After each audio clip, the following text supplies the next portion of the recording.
Three, two, one. My name is Vishwa. I'm Autumn. And you're on airplane mode. So our special guest today is an incredibly talented artist, producer, Gemini, rapper, Adé Hakim, with Yes. his latest project out, Happiest People in the World Wide Web. Welcome, Adé. Thank you. Thank you for having me. Appreciate y'all. Of course. And welcome YouTube viewers as well. So how are you doing today, Adé? I'm doing all right. Yeah, I'm doing okay. Yeah. I mean, everybody's doing okay. Yeah, exactly. So do you feel like, of course, with everything happening right now, do you feel like every day is different with like how you're taking in what's happening? Like, do you feel like you have like a streak of like really like productive days and then like 2 days where you're not like really doing anything? Or do you feel like you've been feeling the same throughout this whole process? I just finished doing a 10-day beat challenge. Yes, I was doing 10 beats for 10 days. So I feel real productive right now. But yesterday and today I didn't really do shit. But this is productive in itself. So like just trying to keep the schedule productive, like not be bored. I think boredom is a sickness, kind of. Totally. No, it definitely feels like that. So you're a Gemini, and since we're both air signs, Autumn and I, we like to talk about zodiacs and zodiac stuff. So are you big on birthdays? Do you feel like you celebrate your birthday a lot? Or are you like, I don't like talking about my birthday? Or I was just talking to Ashley because her birthday's tomorrow. Aries. And she's an Aries. And my birthday is next month. So our birthdays are kind of back to back in terms of months. Yeah. And she was asking me what I want for my birthday. And I'm just like, I'm good. I'm good. Like, I don't really need to be splurged on for my birthday. I just, need some good ass food and, happiness. I don't want to be sad on my birthday, but, I don't need like material items as much as I wanted before. Yeah. I'm good. Yeah. Do you have like birthday parties ever, or do you yeah, like bowling parties? That's fire. Around birthdays, bowling birthday parties is the shit. Yeah, I'm like, I feel like that's the closest I'll ever get to like going to the club. Yeah, right. Do you not like clubs, like the club scene and stuff? No, I'm turning 22, and I guess I have never been to the club really. Like, yeah, nah. Yeah. I'm 21 and I've only been to one club before, and it's just it was. I mean, it was with like friends that I really like, love, and care about, and I always have fun with them. But it's definitely, I feel like it's hard to go out of my way to like want to go to a club. Besides that, Vishwa and I tried to go to Blue Monday and they weren't even open. There's this like club in LA, like they have like a theme night. It's like Blue Mondays. It's like 80s music, whatever. And we were all trying to go, like we were all like our friends, and it was like a Friday or something like that. And I was just like, it's probably not gonna happen since it's called Blue Mondays. It's Friday. It's probably not gonna be a thing. But we're like, no, it makes sense. And we came and like, we had like I'm 20. I'm turning 21 in June, and so we like couldn't get in, and we were like, whatever is meant to happen will happen for us. But I feel like clubs come with that. Like it's never a perfect, you know what I mean? Bowling, like you can't. Yeah, exactly. Not fuck up bowling. You know what I mean? You just go do or roller skating. There's music. There's music in both. Like they always play. I mean, it's not the best music at bowling alleys. Like, but then like randomly they'll play like Pop Smoke and you get Nah, hyped. Like it would just be that's random. the present right there. Yeah. Are you Yeah. good at bowling? I hope Uh, you on the stories. Like, yo, low key, I'm yeah. Yeah, I feel like sometimes, like, I've only been bowling a few times, and I just think I'm good, but I don't think I'm good. I just feel like if someone asks me to go bowling, I'm like, oh yeah, I'm good at bowling. But then I get there. It's mad fun though. Like regardless, it's like a real fun. I just think like it's expensive. Like the game will go by really fast, and then you have to end up paying again. But besides that, I don't know. It's worth it. Yeah, because you're having fun. That's how they get you. Yeah. Really for roller skating for sure. I don't know, bowling.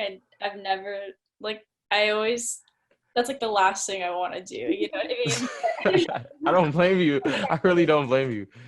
But I don't know. I'm not good at it, and it feels very. I think the big part is I don't understand the game. Like I don't know really how it works. I think because I don't know how to play, then I don't think I'm having as much fun. All right, so let me break it down for you. So you got a bowling ball, and you hold the bowling. You don't hold the bowling ball so there's 3 holes, right? Yeah. You don't hold it with these 2 fingers. You hold it with these 2. Okay, for sure. And you bowl the ball straight, and you try to hit the middle pin, and make sure the middle pin has like the domino effect where it hits all the pins. And if you hit all the pins, that's called a strike. So and if you got to get as many strikes as you want or as you can. So does it always have to be the middle pin that you hit, or can you do like a crazy trick where you like hit the end pin, the ball like jumps over the other side? Yo, I never seen it happen like that. the 8 split or something like that when the last pins are like really far apart. That's yeah, the split. Yeah. The splits, those are whack. Yeah. Those are whack. Make that shit jump. Yo, low key, yeah. But if you make a split like the ones that are on the ends, it's called a killer shot. And then I don't know, it's just like rare, you know. But you don't get any like extra. Nah, they just be like, wow, like he did that. Yeah, that's you know, same points. And then you lose. You're the top. You still lose. You still lose if it comes down to it. Like you just made a cool. You just went out looking cool. That's it. But yeah, roller skating. You like roller skating, Autumn? I love roller skating. Yeah. I think that's the one of the biggest things I miss, like being in quarantine. But I've been roller skating with my dog. So you're big on roller skating. Yeah. Hey. It's really. I want to hear like the. Yeah. Oh wait, how do I do the reaction? Oh. There's no like there's just like 2. That's so funny. But yeah, roller skating's really fun. I've always I don't know, I wanted to learn how to do. I feel like there's some weird stereotype of behind people roller skating on ramps and stuff. I feel like skaters think it's a lame. I don't know. I just feel that. So I'm always worried about doing that, but who cares? Because nah, I feel you, because I got a skate park right by me, and I'm also in the Bronx, so like people are kind of more rude and not like as friendly, but especially because I'm wearing knee pads, a helmet, and I'm in roller skating. Like I'm in roller skates, and I'm just trying to skate. Like skaters really don't fuck with me. Like only though there's actually people that know me for my music, and they're cool but they know me because of the music. Yeah. If they didn't know me, they would be like, "Yo, he's taking up space. Like this guy needs to get out of here." Like that's how everyone else who doesn't know me, they be just looking at me like, "Yo, yeah." why are you here? Wait, so you go to the skate park in your roller skates? And Yeah. That's so okay. That's what I've been wanting to do that. I think I'm very scared of that hostile just skaters being very ew, why are you? Yeah, it's aggressive. The game. Bikers and people in scooters and stuff. So True. Yeah, but how does Aaron feel about roller skaters in skate parks? Because you're a skater. With skating, a lot of when you start skating, you kind of absorb a lot of stigma against a lot of shit. Like you don't like rollerbladers, not necessarily skate like not a what's it called like Like a inline rollerblading like with the what is it like 4 wheels Or or 6 skate, wheels or the whatever. roller- Yeah. Like that shit. You just learn to like not like it or whatever. And then Why? I don't know. Where's it come from? No, I think it comes from like the early like the 90s where it was like all the extreme sports were like feuding. Like BMXers didn't like each other. Like BMXers didn't fuck with skaters and then. Like, Low key, I think I feel like roller skating it requires more commitment because you can't bail on roller skates. Exactly. Those wheels are attached on your feet. I can't just like is like I can't. It's not like where I'm on a board and then I just like jump off, you know. Yeah, when I saw Yeah. you with your dog skating, I was like, oh my god, she's a hero. I Damn. think we should all acknowledge that all of it is hard. You know what I mean? Yeah, Aaron's like, it's actually.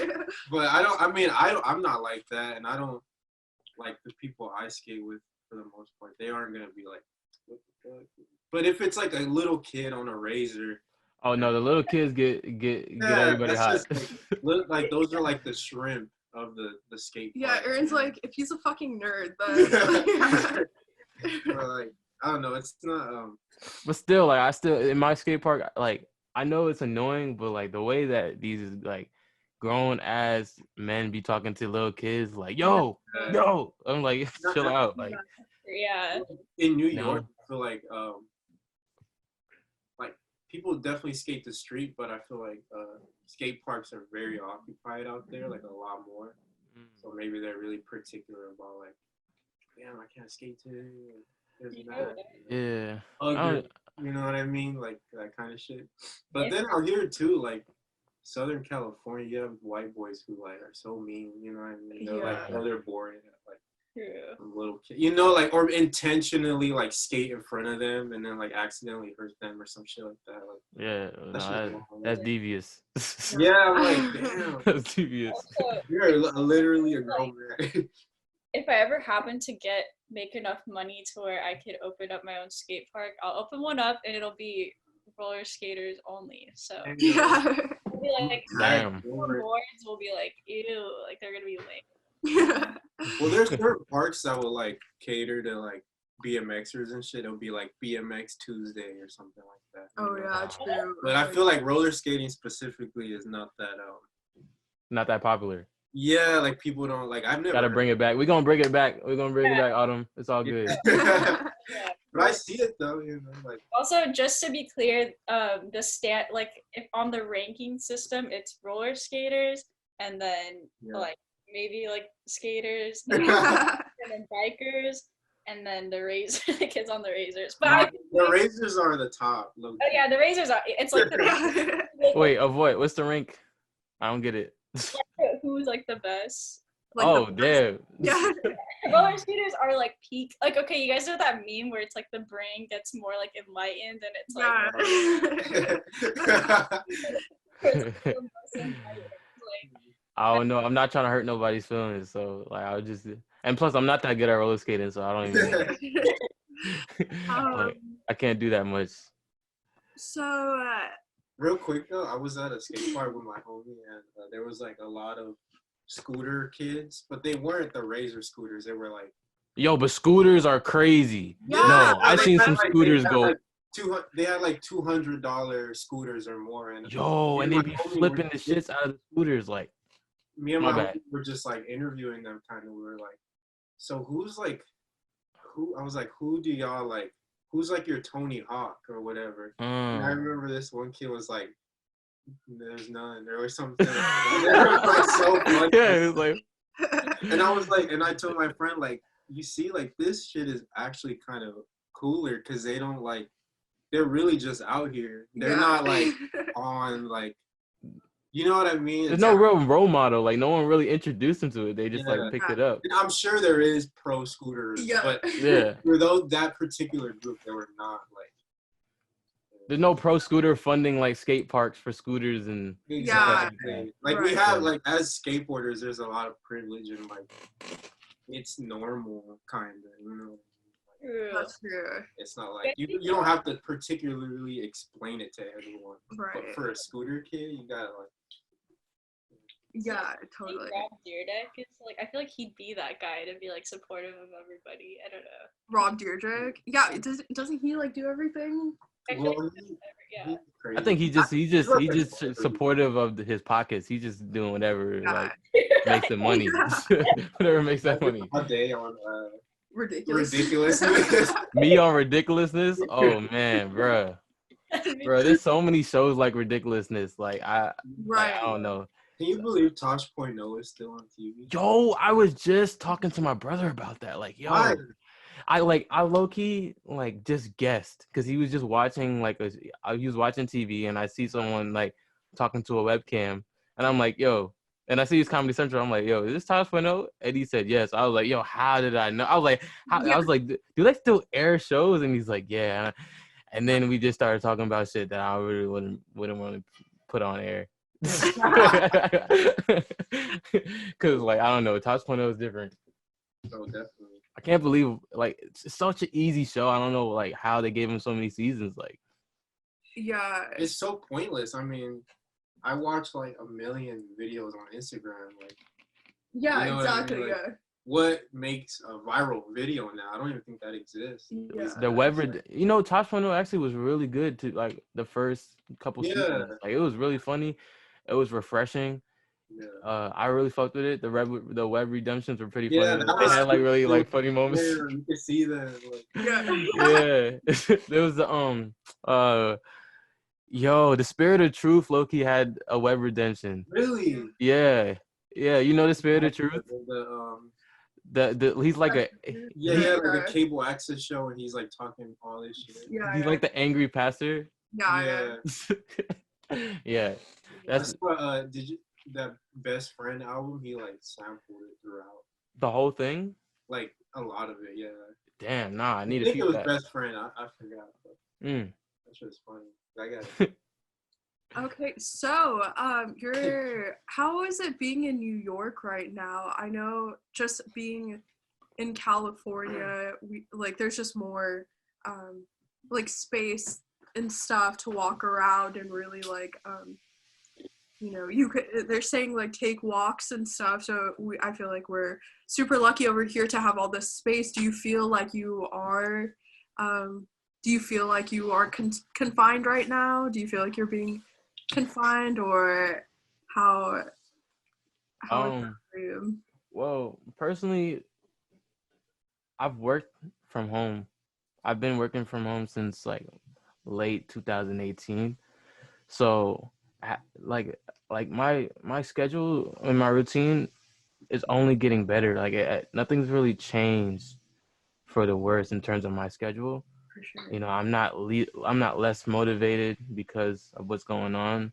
I'm not discouraged because I've been self-employed and I've been making money like on my own. But it really sucks that people are getting laid off and how many people are like, and then going to the hospitals and ended up like, not the same. So that's how I'm affected by this. It's more indirectly. But personally in New York, it's very quiet, mysteriously quiet. I guess I'm considered a rebel because I go outside still. And sometimes I don't wear a mask. Actually, a lot of the times I don't wear a mask. So, like, I guess that means I'm a rebel, but it's just my preference. Yeah. And but I'm not a rebel. Like, I really like. I'm not gonna be like I'm going to Brooklyn just because. Yeah. It's like nah. It's not like that. It's like, but it's strange. Everything's strange right now. I just can't wait till things open up, because then once things open up, no one's really gonna be too concerned about anything anymore. I feel like a lot of people don't take this serious enough. Like, if it wasn't for the government shutting everything down, people really go about their lives. So people are still kind of like going like this person on Instagram, they posted a photo of a sign at the beach that said like beach is closed, stay off the grass, whatever. and in the photo in the back, so the sign's right here, and in the background is the beach, and there's just people like all. Yeah. Okay, yeah, I would definitely be in that picture, honestly, because like if it's a nice ass day, come on, you're gonna close the beach. How you gonna be a man Yeah. and decide that the beach is closed? Like the water's still flowing, like you know what I mean? Like Oh yeah, it's crazy. The Earth literally is still going, and then it's kind of just like the only thing it's really affecting is us and whoever. Yeah. Totally. Yeah. I feel that way about but we'll move on. Yeah, sorry, didn't mean to interrupt. I think it's a little bit of lag. I'm sorry, but but talking besides like a pandemic and stuff, I feel that way about like private beaches. I'm like, how is this beach private? Like, yo, it's like word. Like, how is that? It just makes no sense. But right now in Huntington like Beach, someone owns the beach or something like that. Yeah, like it's like some bullshit house, like yeah, What? and yeah. Right now in Huntington Beach, which is like this popular beach city near Costa Mesa, there's like right on like it's like a really popular beach city. Like they have a lot of like events there like every year. Right now there's a lot of protesters out there. Like Huntington Beach, Costa Mesa has like a hidden like racist community. It's like very alive and well in that area, and it's a bunch of Trump supporters with like Trump 2020 flags and like signs that say like COVID-19's not real and stuff. And like that's happening right now. It's just so crazy. Like oh my god. I feel like it's so weird because I can't tell when you guys are like gonna talk. I'm sorry, usually one person I can tell. Maybe I'm using excuses, maybe I'm just being an asshole, but what happened? I was gonna say how like there's that, I don't know if you saw it visual, there's that one sign where it was like it was like COVID isn't real, we need to like open up the stuff for like life, liberty, justice. I don't know, it was like it was just like crazy. Like it was just saying like how it's an attack on our economy, but it's just like I kind of agree with that. I agree. Well, I agree it's an attack. I mean, the pandemic is affecting our economy, but then like what without the people, like there's so many people dying, and without us there would be no economy, you know what I mean? Yeah. I think that it's important. I think there's a balance, because I do like, I was talking to my dad about it, and he was just like, it was funny, we were actually outside the police station talking about this. That's another story. Nothing like crazy, but like it was just really weird conversation because we were out there at like 3 a.m. But he was just like telling me, he was like, oh, wait, your dad's a cop? No, none of us. We're like, we were there to like pick up somebody, but we so basically we were like talking about government and like just like the state of the world, and it was a very like weird, it was not a weird conversation, it was an interesting conversation, because I feel like my dad being older and me being younger, we have like different just like views on his like economy related stuff. He's like, you know, he's like, I have to like pay this and pay this, you don't understand, like you don't have to like certain things, and I'm like, oh yeah, you know, like I would just have, we've like lived, I haven't lived like the life he's lived, but he was just explaining to me, he was like, if he's like, this pandemic, it's like so hard because if we don't open up stuff, the longer we don't open things up, the worse the effect is going to be like on the economy. So like the more deeper we are like likely to be into like depression or recession. I feel like we're already in the depression. Like so many people lost their jobs, like I was saying. That's why I'm affected by it, because it's like I mean, I know that's the idea of capitalism, to thrive off of someone else's pain and suffering, but like me being a human being, like I can't do good knowing that a lot of people are trying so hard to survive right now, in terms of it, whether it's battling a sickness or battling the bills or or finance. It's just a lot of people. It's not just like, it's overwhelming, So my heart is heavy because of that. I can't just feel like I'm like I don't know. I just can't rest the best knowing that the world is in this depression. It's not even like a national depression. It's like a global depression. Global, yeah. I was literally the other day I was thinking, I went outside and I was driving to pick up food for my sister and my mom, and I was like, I was like in my head, like I was just like, where can I go right now where this isn't happening? I'm like, wait, like there's nowhere in the world I can go where this isn't happening. Wakanda. Well, it's not happening into Wakanda. I know, for example, like tribes like in the Amazon forest, they're not like, this isn't affecting them, because they don't have internet. They don't have internet, and they're sustaining themselves. Like they don't, like none of this is gonna like matter to them. I feel like even if you're not, because I think right now it's still even hard to process exactly like the scale of the situation. 22 million people in America have lost their jobs, and that's more. Oh, wow, I thought it was 17 million. So it just keeps 22 growing. million people have lost their jobs, and that the last time anything like remotely like this happened was 1982. Over like 4 weeks, it was like 2 million people had lost their jobs or something like that.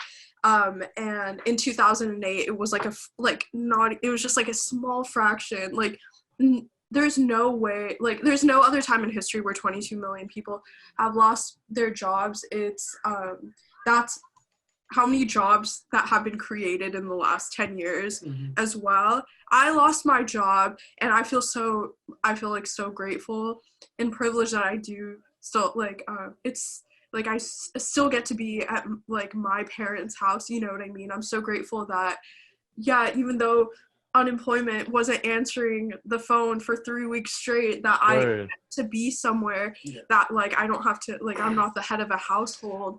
And for anybody listening that needs to talk to the unemployment people, they hired more staff, so try calling again. They answered my call like a couple days ago for like the first time, so definitely like they're also trying their hardest. But I feel like so lucky that I get to be at home. But I was watching this video of this mom in Florida. The Florida unemployment site was completely crashed, and it wasn't even at, like the Florida situation seems like way worse than the California unemployment. So it's really crazy to think about like how large, like the scale of how it's affecting everybody. I don't think it's fully processed for me. I feel like after maybe I'm gonna really think about like person to person how it's affecting and the different circumstances I haven't even thought about. You know what I mean? It's just but what you do feel is this empathy, this weird like something in the air, you know what I mean? Do y'all ever think about like how this is gonna affect how people actually like spend their money? You know what I mean? Like after, because I bought a Nintendo DS, bro. Yeah, like I would have never bought a DS any other times. A lot of people. I just bought some shit for my NES, but that's another story. You know? Like, do y'all ever consider like, okay, like before this, I was always aware like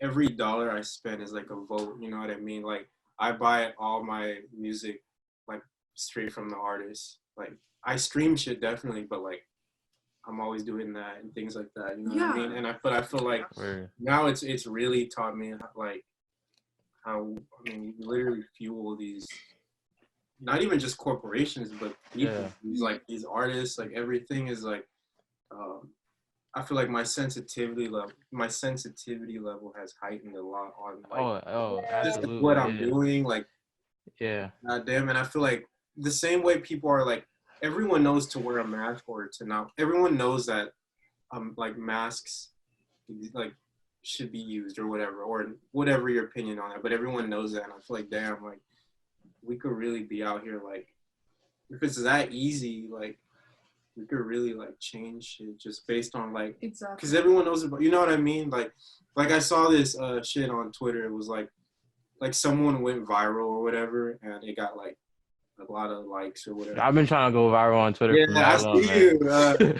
I'm trying, man. One of these days. And, But yeah, sorry, continue. and someone was like, if each one of y'all sent me $1, I would be like, I would have like $20,000 or whatever. You know what I mean? Like, Yeah. it took Yeah, me that's just $1. Like giving out $1 is really like nothing. Yeah, like even if I don't have a lot of bread, like I'll definitely like still buy someone's album. You know what I mean? Like, Yeah, and but that's you just know what's stopping us? And I feel like before the pandemic, Mm-hmm. because there's so many series of unfortunate events that just happens in Mm-hmm. this world that we live in right now. Yeah. So, but what stops us from getting $20,000 from like 20,000 people on Twitter is doubt and fear and hatred and envy. Mm-hmm. And because there's that fear of like spending money. People fear spending money sometimes. They hold on to it all the time unless they know that, like, they fear like that dollar's not going to come back to them somehow. They doubt that this person needs that dollar and they're going to use it for something that's actually going to benefit them. And then like they're also helping, yeah, you know what I mean? yeah. And they're envious, that someone even thought of that. They on a get rich quick scheme and shit. There's a matter of things, but it's just like $1. I It's feel like literally just $1. it's like the thought of like, oh, I'm gonna if I give away this thing, that's one less thing that I have, and it's going to you, like kind of. Yeah, some people are so bitter sometimes. I feel like what we should have been focusing on, like, because like I'm not saying anything's too late. I'm not saying the world's ending. Mm-hmm. Lives may be ending, and I'm not supporting that. I'm not congratulating that. I'm not happy about it. It's just what it is, and that's just always what life has been. But we should have been about love. We should have been about each other and supporting each other. Actually, like, not like selfishly, not supporting the people that we want something from them. Like, just like supporting people just because they might need it. We see that they might need it, not thinking about what you're gonna get in return. And I really feel like if we move that way, I'm not saying that this pandemic is real or fake. I don't know what's going on, but I know that we would be able to recover way faster than now, because our society is so confused. We don't know what to do. We don't know what to do with ourselves. You know what I mean? Like, because we don't, and it's like now we're like through the internet we're connected, but like socially and physically we're even further than we were to people, and there's a disconnect. So it's like it's gonna be even like we're gonna have to make even more of an effort to do that with people. And I feel like when people invest in you, it gives you a different sense of priority, because it's like, I have literally another person's dollar. Like, let me get my head straight. Let me like whatever. You know what I mean? Like, it's a whole different thing than like getting it yourself. You know what I mean? I mean, personally, like, if I see like, oh, someone bought something on Bandcamp, it's like, oh, okay, that's crazy. You know what I mean? Like, that's, opposed to this like numb way of just like streaming some shit or buying some shit at Target. You know what I mean? Yeah. Like, also, I think that, like, when you mentioned voting with your dollars, that's like a part of my thesis right now. So I think that's very important. Like, the way you spend your money like, sometimes maybe people aren't as invested in politics, straightforward politics, like voting or reaching out to legislators. But I think an important way, like, if you're very turned off by that stuff, or maybe it's a little too much right now or intimidating, I think a good way is definitely voting with your dollars and supporting people and companies and businesses that really align with your values, because we definitely, like, Amazon, like, a lot of my values don't align with Jeff Bezos' like values. So like, I told my mom to cancel her like Amazon shit. Yeah, I think that it's such an easy way. Well, I think sometimes like it's harder because some services might be like cheaper for people, or like all that they can do. But I think whatever you like can do, or just like the little things like voting with your dollars can really help, or like supporting like small business versus, I think that could definitely, and like also like supporting artists on Bandcamp. I actually just really like got into an understanding of Bandcamp like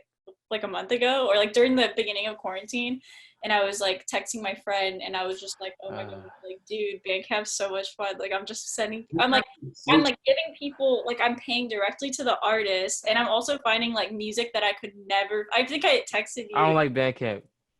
You what? You're on Bandcamp? Yeah, but I don't like it. Oh, you don't like Bandcamp? Well, yeah, they're funny. Definitely. Bandcamp is funny. They not When I first I don't know about this. When I first set up Bandcamp, right? I was like, yo, this is like the independent. This is for independent artists, because it is, you know. And it was like, oh yeah, this is awesome. But Bandcamp, I just feel like people aren't really supporting me through Bandcamp. Like I get way more streams. I get supported way more through Apple Music and Spotify. And also, Bandcamp did this weird, funny shit in the beginning of quarantine. Like, they was like, hey, we support our artists, so we're taking away the revenue share for one whole day.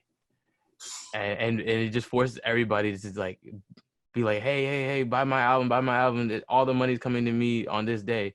And then the next day, literally, it was just back to normal. Wait. So it's like, it's strange. Like, why? Like, it's not like we was locked down for only one day. What about artists that actually, like, live through Bandcamp? You know what I mean? Live through the money that they get from Bandcamp. I mean, it's not me, because people don't go on Bandcamp and buy a $30 album for me. But when they can stream it. But so by them doing that for the day, so, like, do they usually, like, take a charge? So they took charge. Oh, that's okay. No. Yeah, but only for 24 hours. So, like, if someone bought your song for $1, you'll end up with in your PayPal 75 cents. You know what I mean? Oh, wait, I thought that day they're gonna give you your full, like, amount. Yeah, only for that one day. Yeah, right. It's whack. It's like they couldn't hold back their greed for more than one day. But it's also, I think it's a processor's fee, so I think that's PayPal, or I'm not sure. Let me see who actually takes some of this money. But Bandcamp is just like, I have mixed feelings about it, because they support, like, artists that I work with. Like, they write up Mike and stuff and all this stuff, all these people, sorry. And but it's mixed. I have mixed feelings about it. I don't fuck with them. Like, I use them. I put my albums on there, but I don't, like, see them as my savior. Yeah. What do you think about, like, how do you think like, how should we be doing this? You know what I mean? Like, what does it look like? You know what I mean? Like, just like what, putting out music? Yeah. I mean, it's good to put out. It's good to put out music everywhere. Like, make your music accessible all platforms. That way, you're just putting yourself out there.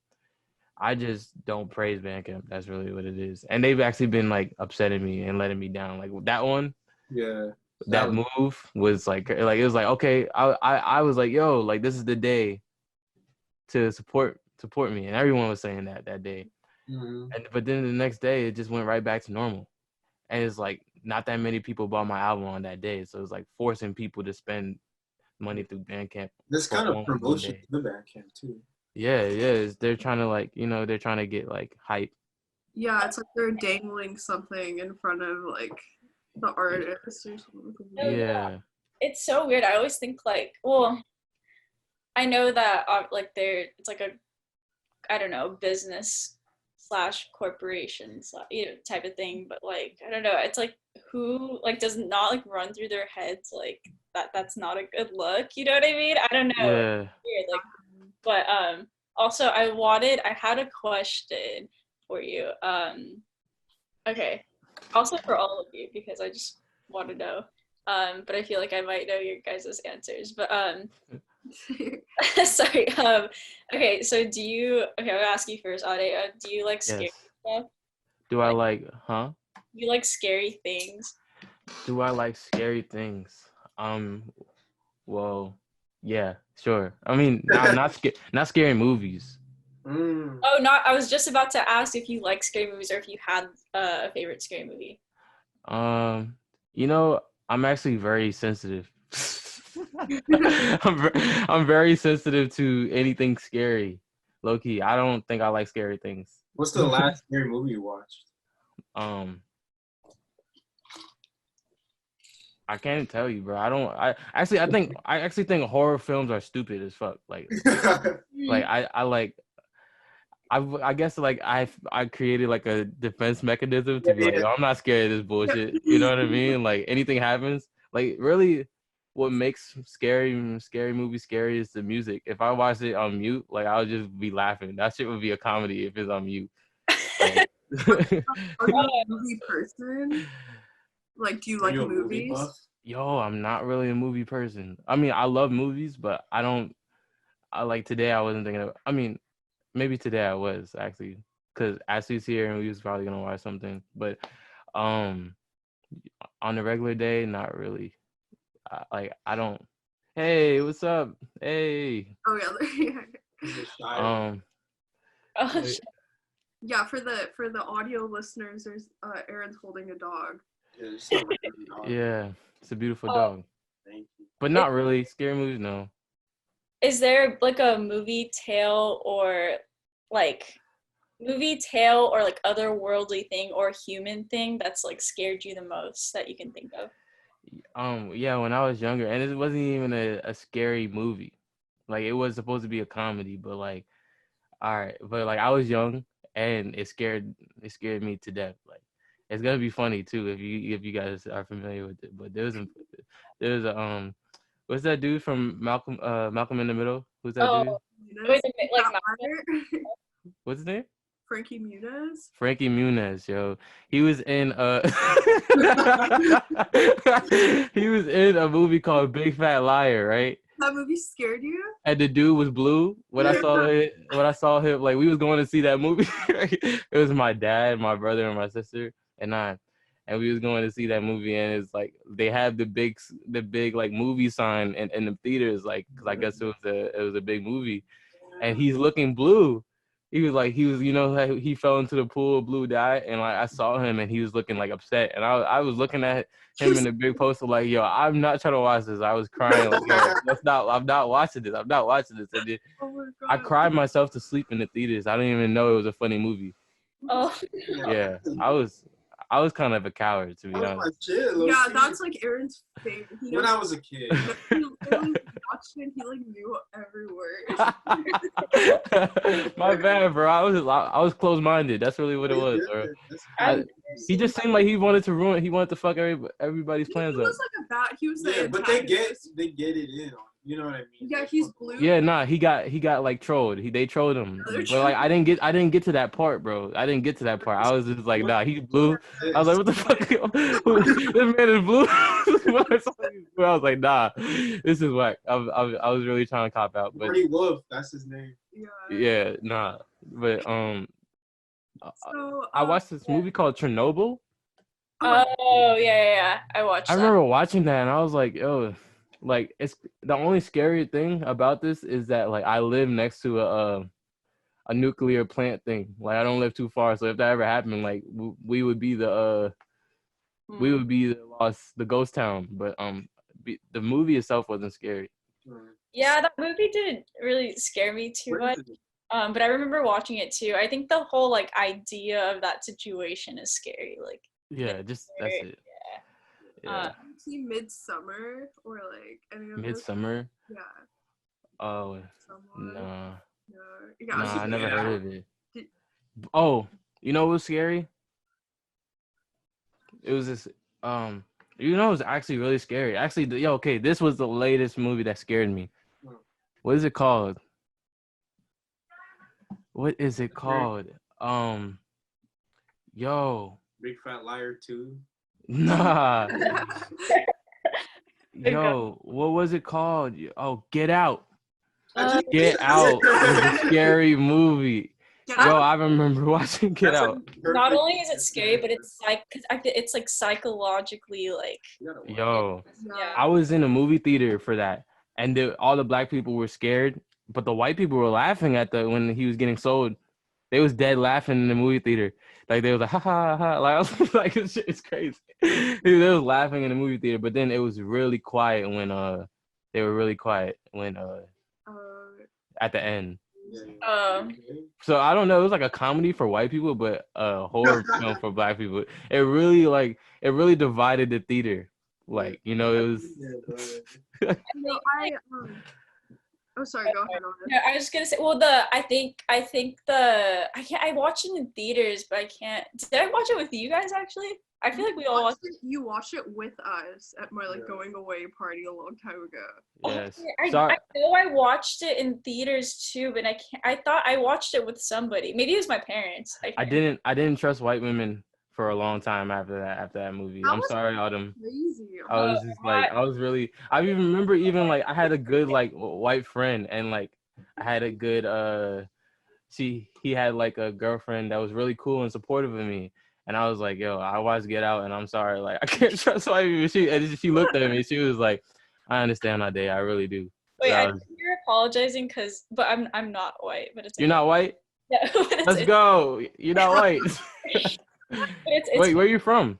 I'm like very, I don't know, it's like racially ambiguous, I guess, but my family's like primarily Mexican, and yeah, that's all I gotta say. Right. Okay, my bad. No disrespect. We not white. Nobody white here. Come on.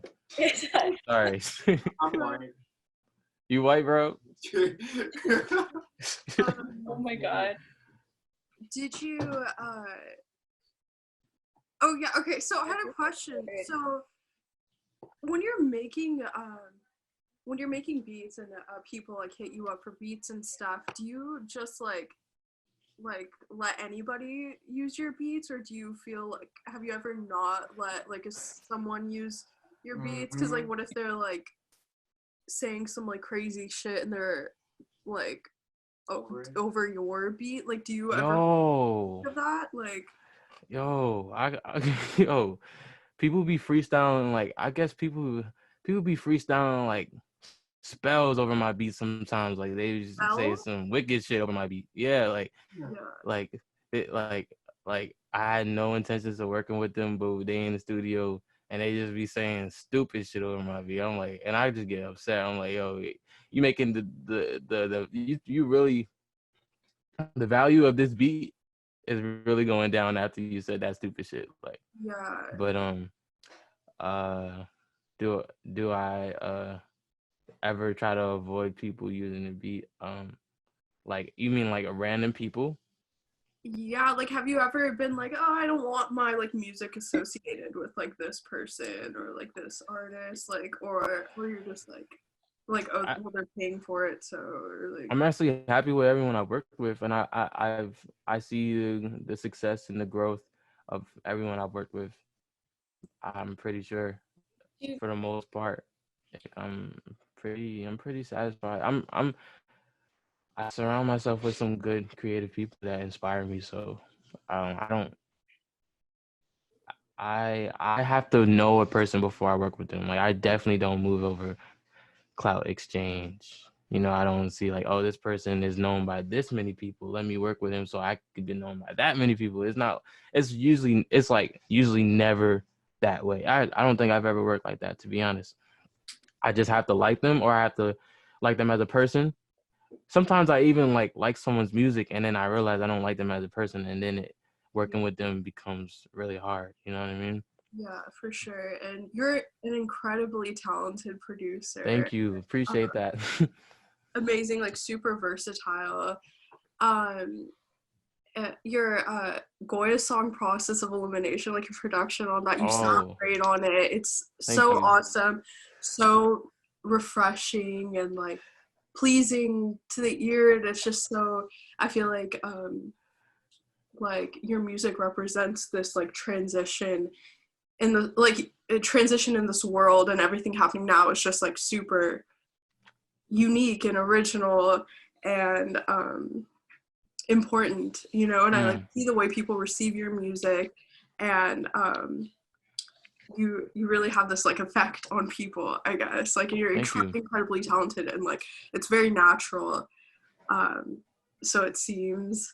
And so you're selling your beats right now for $100. Are they usually like more than $100, or like why are they $100 right now? Like, well, today's the last day to get the $100 beats. oh shit. Yeah, so by the time it's on air, sorry, you snooze, you lose. Sorry. You don't do layaway? Layaway? What's layaway? You pay like every month. What? Wait, say that one more time. You know, like at Kmart, you could do like layaway. Yeah, it's a Kmart beats.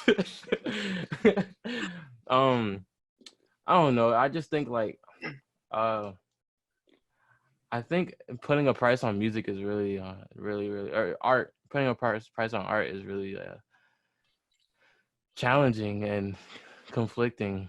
You know, I just gotta live in a society like this, and I just knew that if I was making a lot of beats, selling some of them for 100 wouldn't really hurt because I made that much beats, you know what I mean? So if I made 100 beats in 10 days, selling 20, I still have 60 other beats.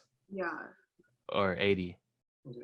Yeah, and then it's like, it's more like, I was just trying to put myself out there, get some quick money, and also knowing that people don't have $500, $1,000 to spend on beats right now. Like out of all the things, like I'm like, damn, beats aren't looking that important right now. Like, I mean, to some artists, yeah, they need beats always because they have a lot to put out.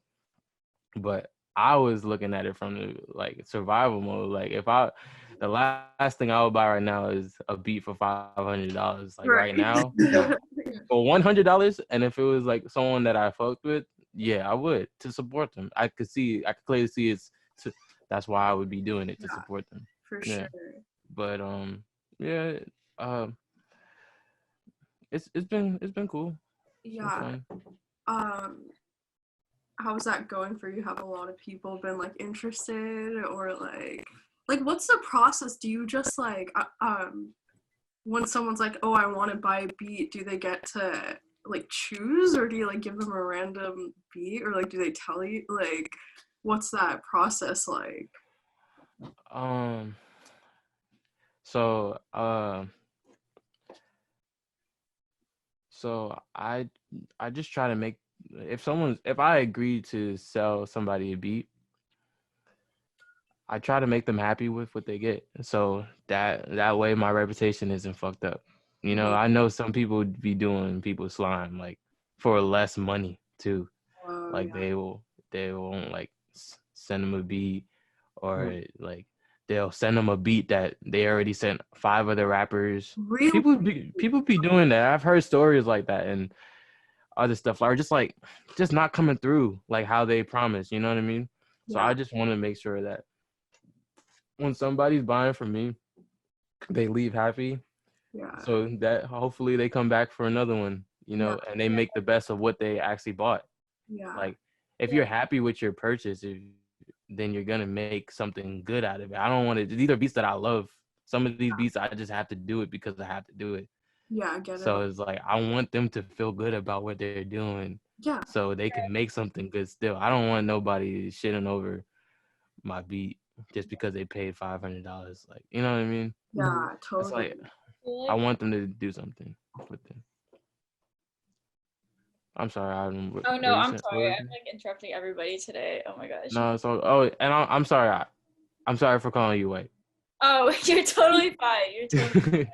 Yeah, because some, you know, color is such a complex thing. Sometimes people make it complex, and some people like think that just because like their skin could be lighter that they have to identify with white. So and you know, like the eye can be very deceiving. So you have like labeling you as white could also be very disrespectful. I'm sorry.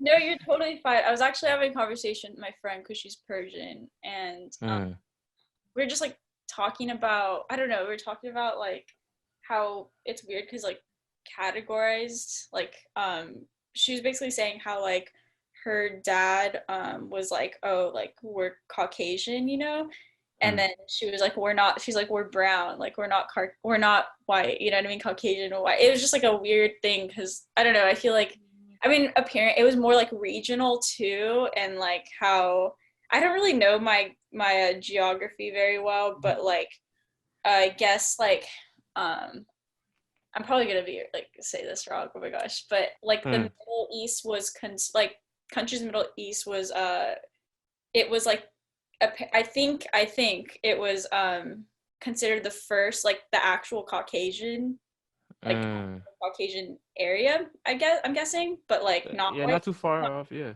Yeah, like not like European white, and then also apparently like Hitler, the Aryan race isn't actually like German people. Like, Hitler was just like, oh, we're gonna take Aryan and like make it for us, but like Aryan is like something else, which is interesting because he also did that with the symbol.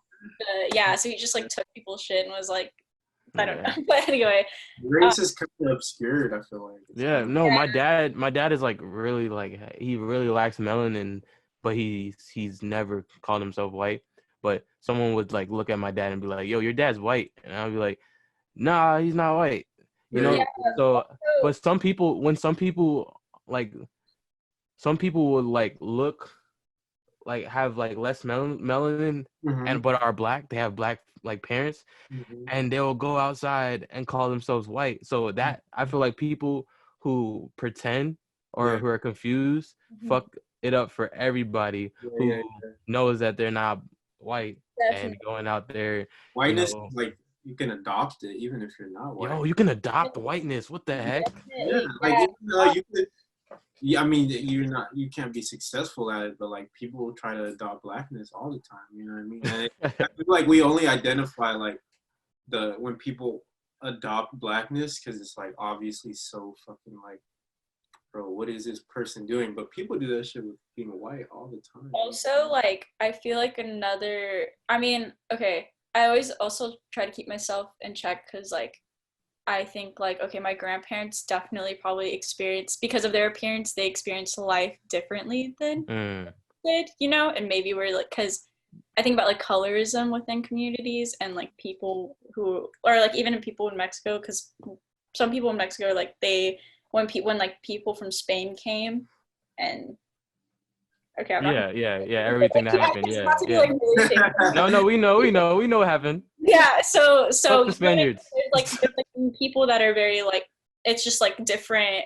There's actually like different classes too based off of that in Mexico. Like I think if you're like Spaniard and Mexican, you're like higher up. Yeah. Fuck. Gross. Yeah, it's just like people who be like, I'm not white, I'm Spanish. Yo, see, my dad's Dominican, you know what I mean, and he never said that shit. You know, like, he never said I'm not black, I'm Dominican. Like my dad was not that, so I'm grateful because like it's fucked up. Colorism got the world fucked up. It really doesn't matter, honestly. And then and another thing on like the adopting whiteness is like I was talking to some friends also about like a form of, she was like mentioning like forms of like oppression and like how like, okay, so like her elders or like even my grandpa like kind of like disassociates with like his identity or culture sometimes when it's convenient, you know what I mean? Like, if he's like around more like white people, he's not like, he's like, oh, I'm so like, so am I, you know, kind of thing. And it's weird because it's like, it sucks because like it's very like, it's seen as like very disrespectful towards your culture, but also like it sucks because they felt like they needed to disassociate to fit in with, you know what I mean? Like which is like very, it's like really sad that we all have our coping mechanisms into like trying to fit in, because I was definitely raised with white kids in white schools, and to fit in I had to like joke about me being black. Like that's how I felt. I like if I feel like I would be outcasted if I didn't joke about, because there's always that awkwardness, you know what I mean? So I just had to be like, hey, I'm the black guy, I'm the black guy, I'm the black guy. That's so it was so whack. Like I made the best of it. Exactly. But it's whack in retrospect. Like during in the moment, like I guess I was just kind of manipulating everybody. Mm-hmm. You know what I mean? Like making light of a dark situation, because like their parents probably taught, like gave them a weird perspective of black kids, and then they see me and I'm like the complete opposite of what their parents, or like their parents will like tell them that I'm hungry all the time and stuff like that, like, oh, Adé's hungry. Yeah. And so they all looked at me like as if I'm poor or something. Yeah. And I don't know, they're just like, like just judging somebody for how they look is kind of like a crazy concept. Yeah, exactly. Like, I grew up with like Mexican kids in like South Central, and like it was always that, you know what I mean? It was always jokes like making fun of my lips and shit like that. And like, are you also Mexican? Huh? Are you also Mexican? I'm half Mexican, exactly. Word. Yes. Yeah. Which is even crazier, you know what I mean? But when I look in the mirror, like, I'm a black man, you know what I mean? Yeah, like, yeah. See me as for the most part. So can I ask this, because my grandmother on my mom's side is she's Native American, and I feel like Native Americans and Mexicans are like this.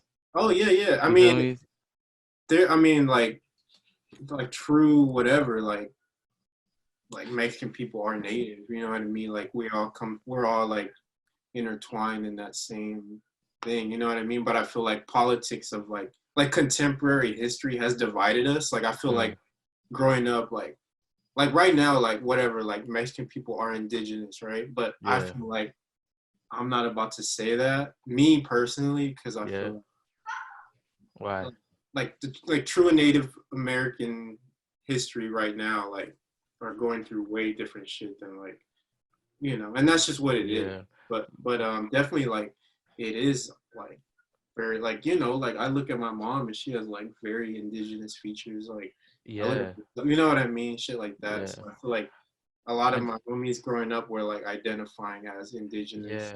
Like, I just feel like, you know what I mean, we're like really divided by like colonialism. And like who decided to colonize what part of the land is like, we feel like we're really different from each other, but I feel like we're not. Like, so she's part of the Seminole tribe. I don't think the Spaniards like came to that part of America, but it's just like it's actually, it just hurts. It does. It hurts. All of it just hurts.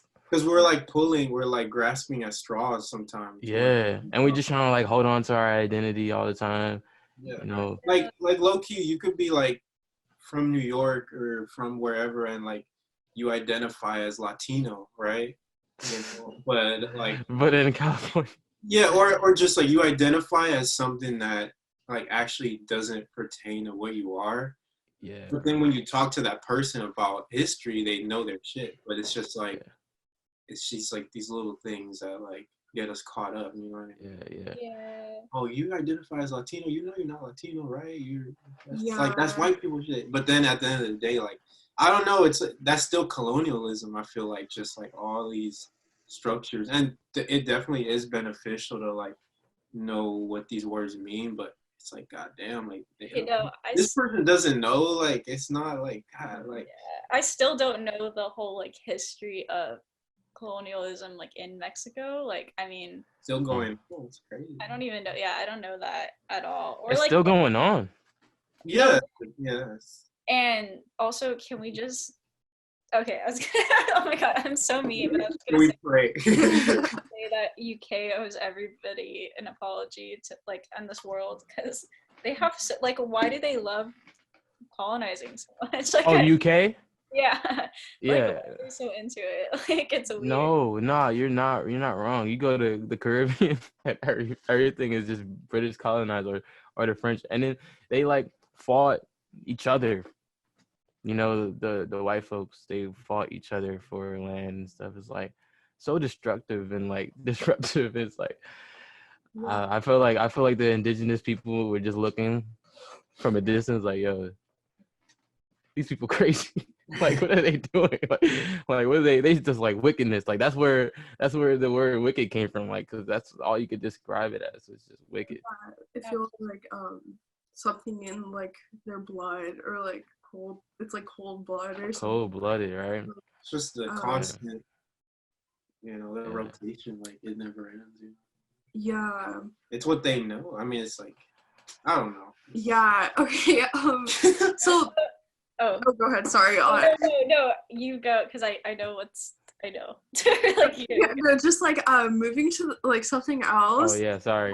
No, sorry. No disclaimer. I hope nobody comes after me for getting my history wrong. I just want to like I don't know my history, so please don't yeah, for sure. I feel like there's just so many things happening. All we can do is be enlightened more. Just like we just keep learning. We're not always supposed to learn. I can't. My new pet peeve is like someone who thinks they know everything or they have to know everything. Like, why can't we just enlighten each other? You know what I mean? Yeah. Like, why can't we just share how we feel or what we know and put it all on one table? Now, why does it have to be like, nah, I know this already? It's like, chill out. Like, and on the other side of that, I think it's important to know, like, it's okay for people to.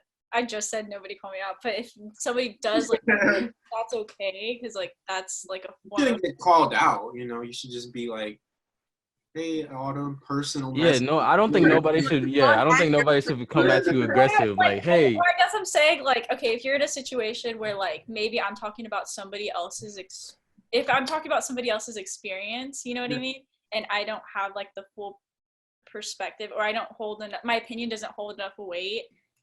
I don't know if I'm explaining this right, but I think it's like important to like be okay and accepting to people like telling me like, hey, like maybe. But I guess that's what you were saying too, is like being, or everybody should feel like they could put everything out on the table as well as like hearing what others have to say about it. We all have different perspectives of this. Like let's say like we was all like lined up from like in this order, like 4, and we all looking at one thing. We're all looking at it the same thing, but just from a different perspective, you know?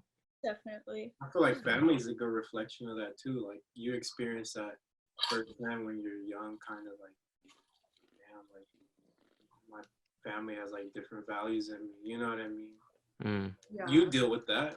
You should kind of treat that. You should treat like people like that, sort of, you know what I mean? Like, because you know why your mom's like that, you know why your dad's like that, but like, you should treat, you know what I mean? That should come like full circle. Like, yeah. So but people be saying stupid shit like too, you know what I mean? Yeah.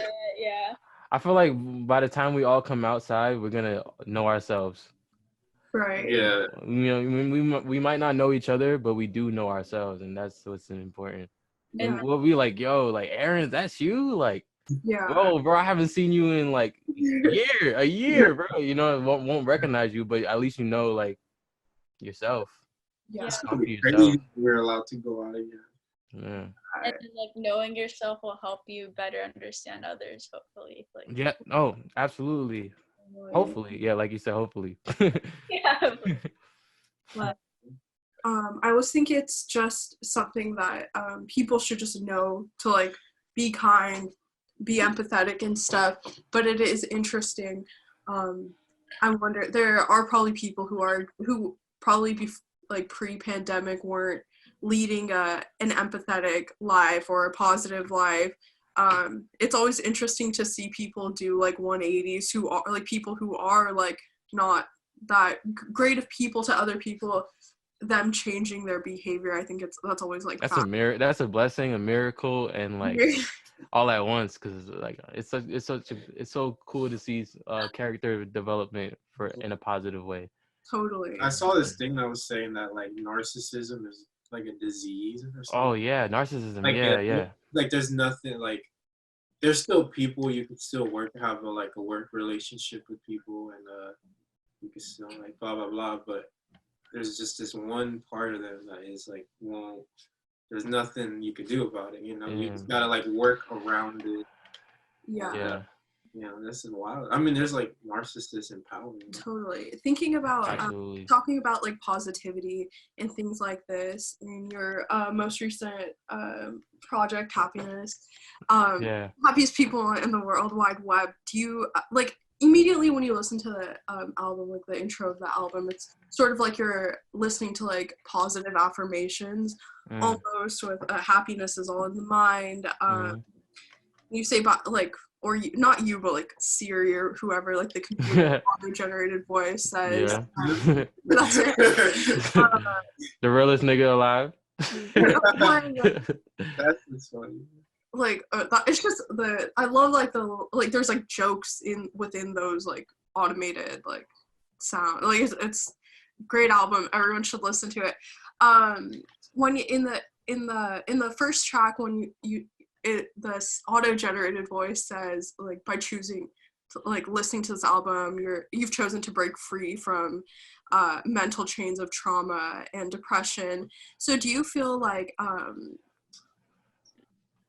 you personally, do you feel like you have a duty not just to yourself but the people around you to be like a positive person, to be like a happy person, or like you know when so I was actually, you know, like that line, like right before the album started, like you listen to like by listening to this, you're choosing to break free from the mental chains. I was really trying to manipulate the listener, but in a positive way, like because like if someone wasn't fucking with that, they could have been like, all right, fuck this shit, I don't choose this shit, let me turn this off, you know what I mean? But they chose to at least listen to the first track, and it kind of like, I don't know if I feel like we have talked about this before when y'all was in New York, but when Kanye said slavery is the choice, I wasn't mad at Kanye. The whole world was mad at Kanye. Like he was whipping all these niggas at once with his words. Like Kanye wasn't whipping niggas with his words. but yeah, I felt like what I took from what he said was, right now, like we're all like battling in our minds with different ideas of what's right and what's wrong and what's good, what's bad, and in a sense we can be enslaved to that idea because it was an idea forced upon us. I've watched Nickelodeon when I was younger, you know, all these kids watching movies, and it could be really programming. And you know, like back in World War II. I don't know my white history. I don't know white history at all, but I should, because it's important. But World War I and World War II, Germany was spazzing the fuck out with the mind programming, where they were forcing. That's on the TV. MK Ultra and stuff like that. But just like television on a more basic level, like it's called like television programming. So we were programmed by the television, and they told us what to vision, and then it became true. And I feel like we've been struggling with an idea of what life should really be, and a lot of people right now are depressed because like a lot. I see it's in music, it's in the media, social media, a lot of suffering and depression everywhere. And I just wanted to represent a positive aspect of life, because you know there's a balance. You can think of it however you want. You could take a situation and make it into a better result for yourself, like depending on how you choose to react. So like, and I'm not saying I'm perfect and I'm always the happiest person and nothing bad happens to me, or you know, but it's just, I feel like that's the facts. We don't have control over what happens in life, but we do have a control over how we react to things. Like this whole pandemic, I chose not to react in a crazy way. And I mean not always, you know, I'm not the best, like I said, I'm not the best person, but it's just like totally like accepting and like not being so quick to react to things, or like how you were saying, like choosing how you react to like your circumstances and stuff. and of course, with time that becomes easier, and you see the like how things transform around you when you do implement these things. And this album's a very positive album, and there's something, so when you hear like something that's said, like talking about like the intro again, in like such like a generic like computer like voice, like it's like you're saying those things to yourself. It's like those positive affirmations to and stuff. It reminds me of like all your older music. You know what I mean? I feel like was like the gravitational pull of that shit was like, oh, like he's filming videos with his laptop, like he's out here. Like, I really appreciate that. Yeah, and it was like quality. You know what I mean? It's like just boiling it down to like the necessity. Like this shit is like the album cover was actually inspired by one of my first rap album. Which your newest one? The Happiest People album cover. Yeah, it was inspired by the first one, which was called Black Lip, and I had like I had like different faces on the corner of the album, like 1, 2, 3, 4, and I did the same thing with Happiest People, but instead my face was in the computer. I don't know if you could tell. You could tell it's me in the computer, but that was basically inspired by the layout of that album cover. And that's crazy. Yeah. So like I was just like trying to I was listening to Black Lip and all my old stuff, and I was listening to it in a different perspective, and thinking like, oh snap, like this may be like my 5th project that I dropped, but I really fuck with the first project I made. So I just wanted to come back to my roots with it, you know. Like, yeah, totally. Your project Mutt. The song Moot. Oh my god! Yeah. No, it's all good. It's canceled. I'm so sorry. Yeah, no, Moot means mother in the Kemetic language. Oh, okay. Is that your mom on the cover? That's my grandmother. Grandmother. Yeah, okay. And she passed away, so it was like a tribute album to her. Oh, okay. Okay, so not like transitioning, but like I get that. Beautiful, like very you like feel that music, and thank you. True, like what Aaron said, like comparing this most recent album to like your older works, like big fans over Thank here. you. Okay, I've never listened to any of your music, but also I'm kind of like, I will, but it's nice that I'm meeting you as just like a person right now versus like a musician, you know? Right now I'm seeing you as like I think everybody, is seeing you as a person, but like I'm true, like, you know what I mean? It's like that's just, I thought I'd throw that out there. But do you have any recommendations of what I should listen to first? What type of music are you into? Right now I'm listening to a lot of jazz to like stay productive, and like on John Coltrane's like Spotify thing, they just made like a stay at home John Coltrane thing. Okay, so I got you. So I have a beat tape called Tape 22. It's on a secret Bandcamp. On a secret SoundCloud. So if you type in Sunny Walk of Life SoundCloud, it's or Tape 22, you'll definitely get it. It'll say like Sunny Walk of Life Tape 22. It's just like a beat tape, and there's a lot of like, you know, saxophone, trumpets, and real jazzy samples. Yeah.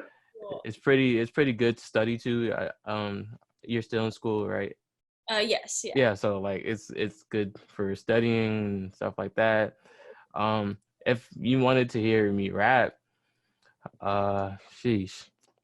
I think you should listen to Happiest People in the World Wide Web. I think that's the one you like. Why not? That's the newest one.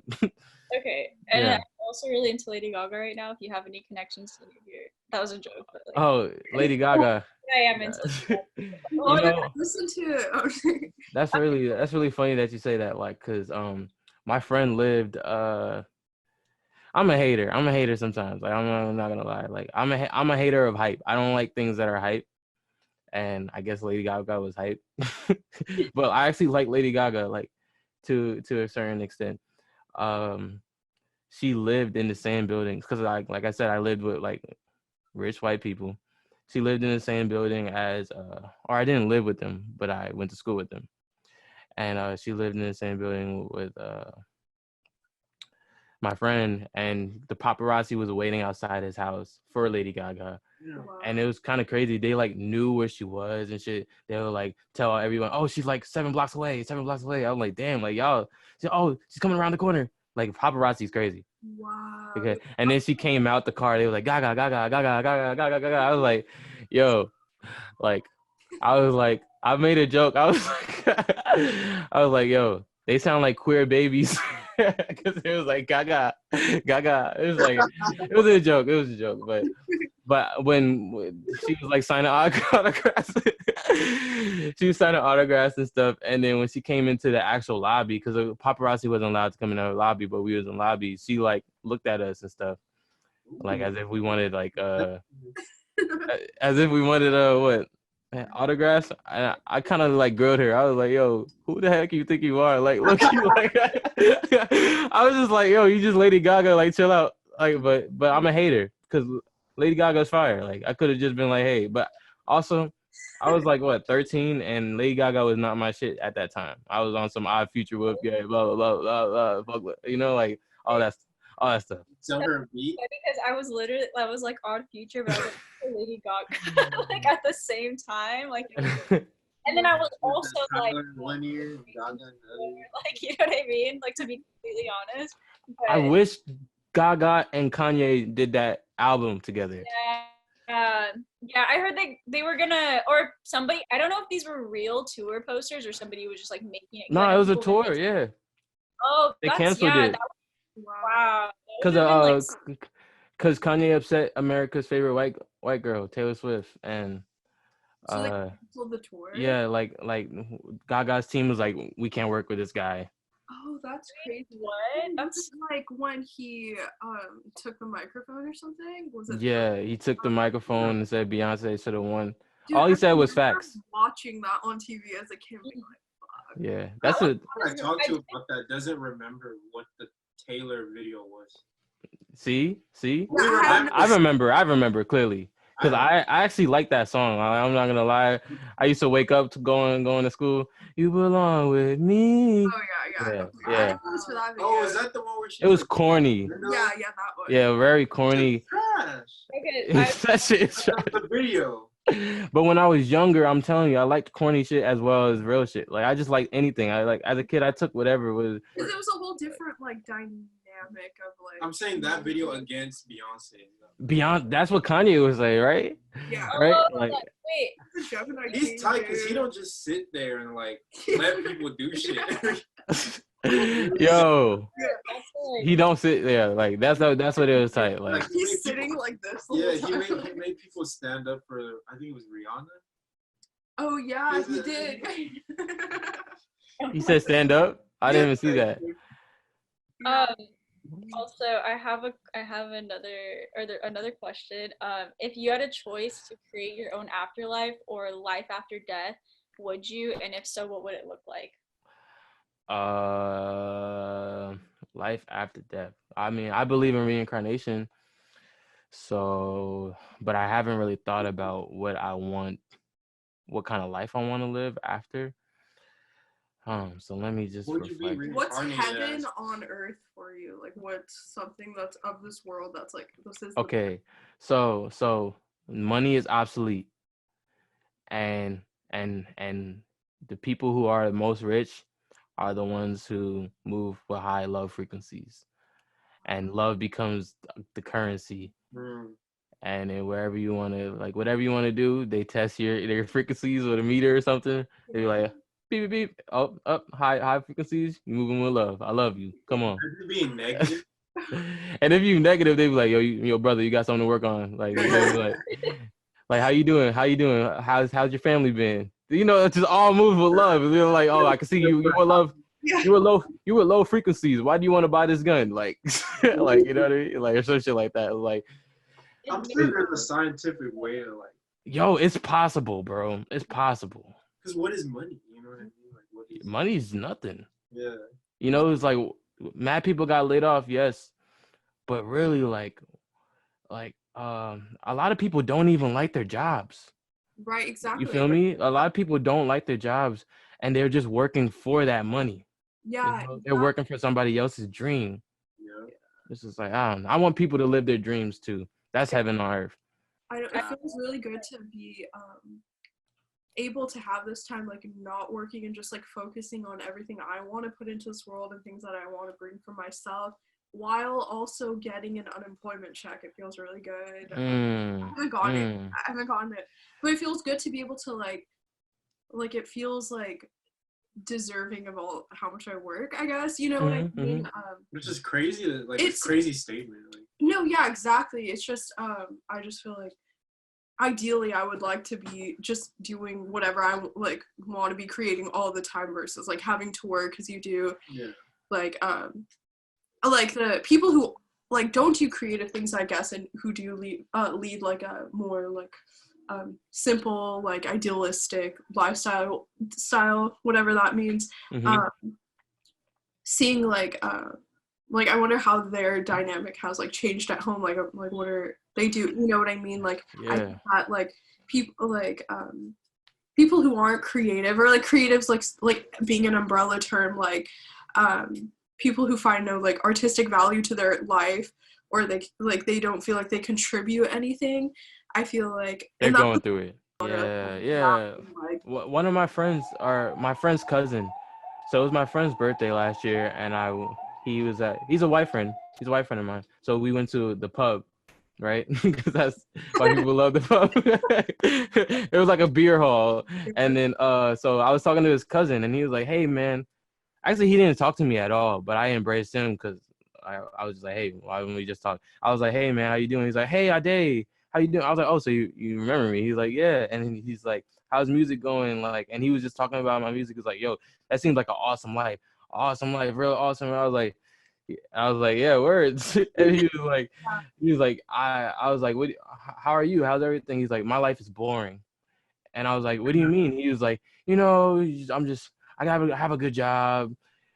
Like he seemed like he was doing he was doing well for himself. He was like, I'm taking calls for a job. I can't really remember what he was saying, but he was just like, he's like, it's going well. I'm getting money, but my life is boring. It's not. He said, I'm definitely not a rapper. And I was like, I was low-key, I'm not flattered by that. I'm kind of a little bit flattered, but then I also understood he was saying. He was telling me, he was like, he said, I was like, yo, but like you can, I was advocating for him to do something creative. I was like, don't you play sports or something? Like, didn't you play hockey back in the day and stuff like that? And he was like, yeah, he was like, but I'm just doing what I seen my dad do. Yeah. Go to work, make money. And I was like, oh shit. So some people only know that. Exactly. And I feel like this time right now, you have you're taking like you have all this time to like for yourself or like be with yourself and your own thoughts, and there has to be I feel like something that comes out of that solitude and inclusion, whether it's like not like I feel like everybody has something to contribute, you know what I mean? Absolutely. And I feel like there's probably people like going through like having epiphanies right now, you know what I mean? And I feel like I've had these like not like epiphanies but like small realizations. So that's what I feel like taking this time to be just like so like I think this is such an important and valuable time, you know? Yeah, always. And not like you don't have to keep like bend over backwards to keep a productive productive lifestyle, but also just like having a balance of productiveness. And it's also not bad if you like people shouldn't be punishing themselves for like going back to like or like reverting back to like coping mechanisms, like you know what I mean, unless it's like negative, you know what I mean, like we're going through like especially someone who's being truly really affected by it, and like just on an empathetic level as well, like we're going through this pandemic, so it is like there's not one way to act, you know what I mean? Because I see a lot on social media, more like I see like positive things, but I see a lot of people being like like now it's your time to like invest in like a business or like something like that, or like invest in something. And while like some people can do that or like want to do that, it's like I feel like, oh, this time is for like yourself. It's all subjective, you know what I mean? Invest in yourself and your thoughts and stuff, and like don't punish yourself. Like there's probably people who are working like 48-hour work week stuff who have never like rested. I had, especially in the beginning of this quarantine, I had a hard time like seeing other like people, and especially like people within my creative like circle, I guess, or like people who are doing the same thing as me, are like, oh, like they're like making this stuff all the time, and they're like, oh, like this is the perfect time for like us creatives, like we like are doing like, or like, you know, do all this, like we have all this time to work on this. And I felt really bad because I was like, oh, I don't really like feel like making and it made me like, I don't know, it made me feel bad about myself. No, never let that happen. I know it's hard, especially it's hard. I mean, I'm not trying to say never let that happen, but it's just like I mean, I need somebody to yell that at me anyway.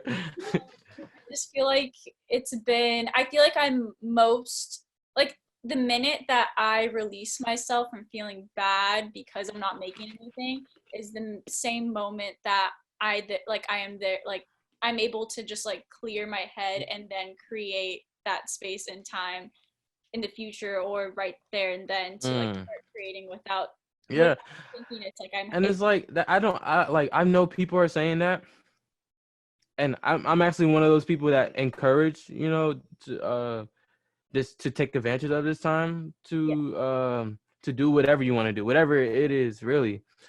But art, you can never force it. So it's like trying to force it is gonna frustrate you. And like I've forced my art before, or like working on it before, and you just become bashful, and that actually is more harmful than anything. You know.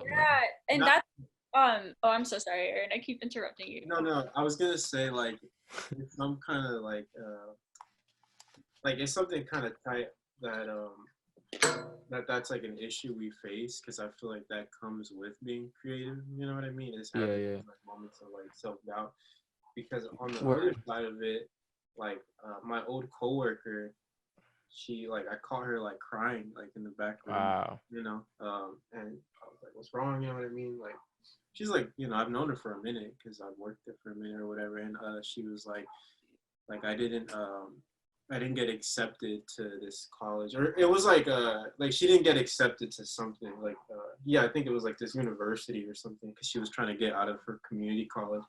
And I know that's like a serious issue or whatever, but she just had like some crazy anxiety about like, she was like, I went through like, I haven't stopped going to school since kindergarten, you know what I mean? And she was literally, and I think that's what scared her the most, was the fact that she was going to spend a semester or like not at school, you know what I mean? That really freaked her out, you know what I mean? And, bro, that's freaky. I never saw that as someone, where it was like the flip side of it, where it was like I can't, I like, the structure comes from these other structures. But I've definitely heard somebody say that too, and it blew my mind, bro. And I was like, wow, like, so all some people know is just waking up and going to school, or until it's waking up to go into work. You know, it's just like, that being reminded of that is like, mind-blowing, bro. And I feel like it is productive, like, if the service you're doing is also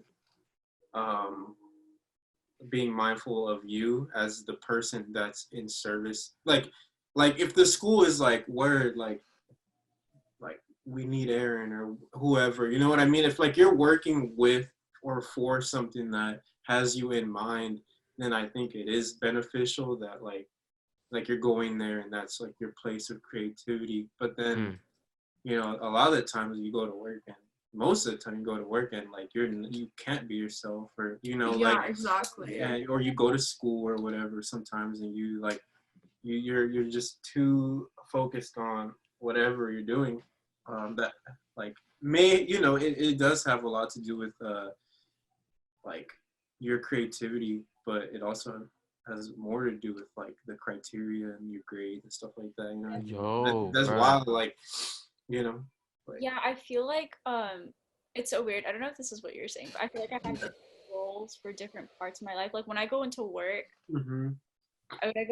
sorry, I didn't have work last week, and now I have work tomorrow, and I'm like, but like it's just like I'm not ready. But oh yeah. But when I go into work, I like it's like it's not a creative job. It's just a food service job. So I have to like completely change my like. I'm a different Autumn. I don't really talk to anybody that much, and I'm like focused on. It's weird, like the priority in my life when I'm at work. I'm like I have to be not a nuisance, or not like I can't make too many mistakes. It's like that's like I think I have to save like the world within my job, which is weird. Yo, you know what I mean? Like I can't mess it up because it's like I'm like this is like so important. But outside, like when I'm not at work, like right now, I'm like, who cares about work? Yeah. I don't know. I feel like this isn't what you were saying actually. No, I see how it relates. The crazy shit too is that like I feel like the retail job I worked at, I'm still debating on if I'm gonna go back or not, but like it's just like some shit in my life where I just couldn't escape like doing something like my way or something like that. Like it was like bro, I go to work and like every day I had to wear like some crazy fit or something like that, you know, because that was the most I could do at that job. So, like, you know what I mean? Word. You know what I mean? It's like, and I just realized like, damn, like, all that changes is like my circumstances. Like at the end of the day, like I could be doing like whatever, but I'm still always like gonna be yourself. Like I'm trying to get something else out. You know what I mean? Totally. Always. I feel crazy. Like identity for a lot of people, especially creatives, it's like a priority. Like I want to show like I'm gonna do the most that I can to show like who I am. Like with say like if you went to a private school, you had to wear a uniform. Like you're gonna wear like like I'll wear like my homies hair clips that are like cool to like show like who I am, I guess, you know. And I feel like I for like to get to my job, like I worked in movie theater, and I was like, I like movies, so I can talk about movies. Like I was like, oh, like yes, it's like the best thing for me, because I know that like if I like having a just like this like regular job, like a minimum wage job, like I feel so happy that it's a job where I could like talk about my like what I think, you know what I mean, which is so like important. And it's not a good or bad thing too. It's not like creatives are like more something than another, because I've dealt with like folks that are like heavy into their studies and whatever, and I'm like, that's fire, you know what I mean? That's like really cool. Like they're not thinking about whatever I am, you know what I mean? But we all serve a purpose, kind of. I was thinking like because other people who work at my job, like there's people that are like, I don't care about movies. Like my manager doesn't. He was like, I don't like movies, and he's a manager of a movie theater. Wow. And I he's miserable. I went to ice cream places. I was like, what's your favorite one? And he was like, I don't like. I'm lactose intolerant. I was like, that's really tight. I feel like sometimes then like even if I start talking about movies, like they'll be like, okay, I don't care about what you think, you know what I mean? Like, why are you like talking? You know what I mean? And so sometimes I feel like odd day at a movie theater. Yeah, like sometimes I feel like I be talking OD in movie theaters. I'm an asshole. So does Aaron. He's like, I try to find the perfect pocket to just say the funniest thing. Or at least that's how it used to be. Yeah. That was middle school. All day, honestly. So like gearing what I was talking about to like a question, like do you ever like feel like when you are like passionate about something, or like talking passionately about something to someone or like a group of people, do you ever feel like you aren't being received well, like your passion isn't being received, like the passion for what you're talking about? Do you think like have people like looked at it negatively? Because like you're a very positive person, you know what I mean? And I feel like I'm generally a positive person too, and I feel like sometimes in spaces, sometimes in spaces where I'm like, I get like so like stoked talking about something, or I get like this high, and I feel like people like look at me like weird, or like not every like a lot of people like, yeah, that's fucking like Vish was awesome, you know what I mean? Yeah. But, like, I feel like sometimes when being like a positive person, like there's you like realize that like people around you who aren't as like receiving of positivity or whatever. Like, do you find that in spaces like that, especially being like working in music and stuff? Do you feel like there are people who like I guess ego trumps positivity or like kindness? Oh my goodness, yes. Ego trumps positivity. Yes, Yeah. yes. That's really what it is. And like I guess like I guess a lot of people mistake it for a weakness. You know what I mean? Yes, take advantage of like. And it is like if you're talking about your trauma, especially me being Black, like I need to talk about I got some weird trauma. Like I don't want to talk about my trauma. Like, but in music is like trauma for music for Black people, trauma sells, and who usually the people who buy are white people. You know what I mean? They love when you put your trauma on the track. You know, I don't think Black people need to hear another song about the same shit that they always know. I mean, some people, I mean, there's always going to be that song, you know what I mean? There's always going to be that song where they could go to that will connect to that pain. You know what I mean? But I feel like we need more music that that expresses different avenues of happiness. And I just know my way. There's so many other ways, you know what I mean? People make light with people. All right, regardless of people know it or not, they have light. They have light, and they spread light too. It's I believe it's when they're feeling the best, they spread light, whether they're conscious of it or not. Oh, for sure. So, but when I do try to be positive, and I am passionate about something, whether it could be anything, it could be literally about anything. But if it's politics, I get really passionate about like political stuff, and people I guess automatically put me in a box. You know what I mean? Like put me in a box of just like my friend called me a rebel the other day, and I don't know if I identify with a rebel. Like I was like, yo, bro, I was like, yeah, I went to You started off saying that. Yeah, I was like, I went to. He said like, yeah, I haven't been outside of the Bronx for 3 weeks, and I was like, yeah, I went to Queens and Brooklyn, and he was like, he said, yeah, most rebels are just going. I was like, well, how am I a rebel? I was like, I got things to do. Like I'm not just going out. And he looked at me with a smirk. He was like, you really, what you got to do, man? What you got to do? I'm like, so like, I feel like he's not the only one that like looks at me like that. Like I feel like people think I'm a rebel because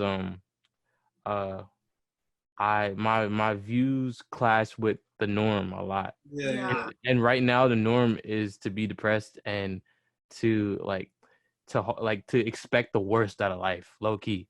Everyone's expecting the worst out of this current situation, and there's very little to none of there's not that much optimism.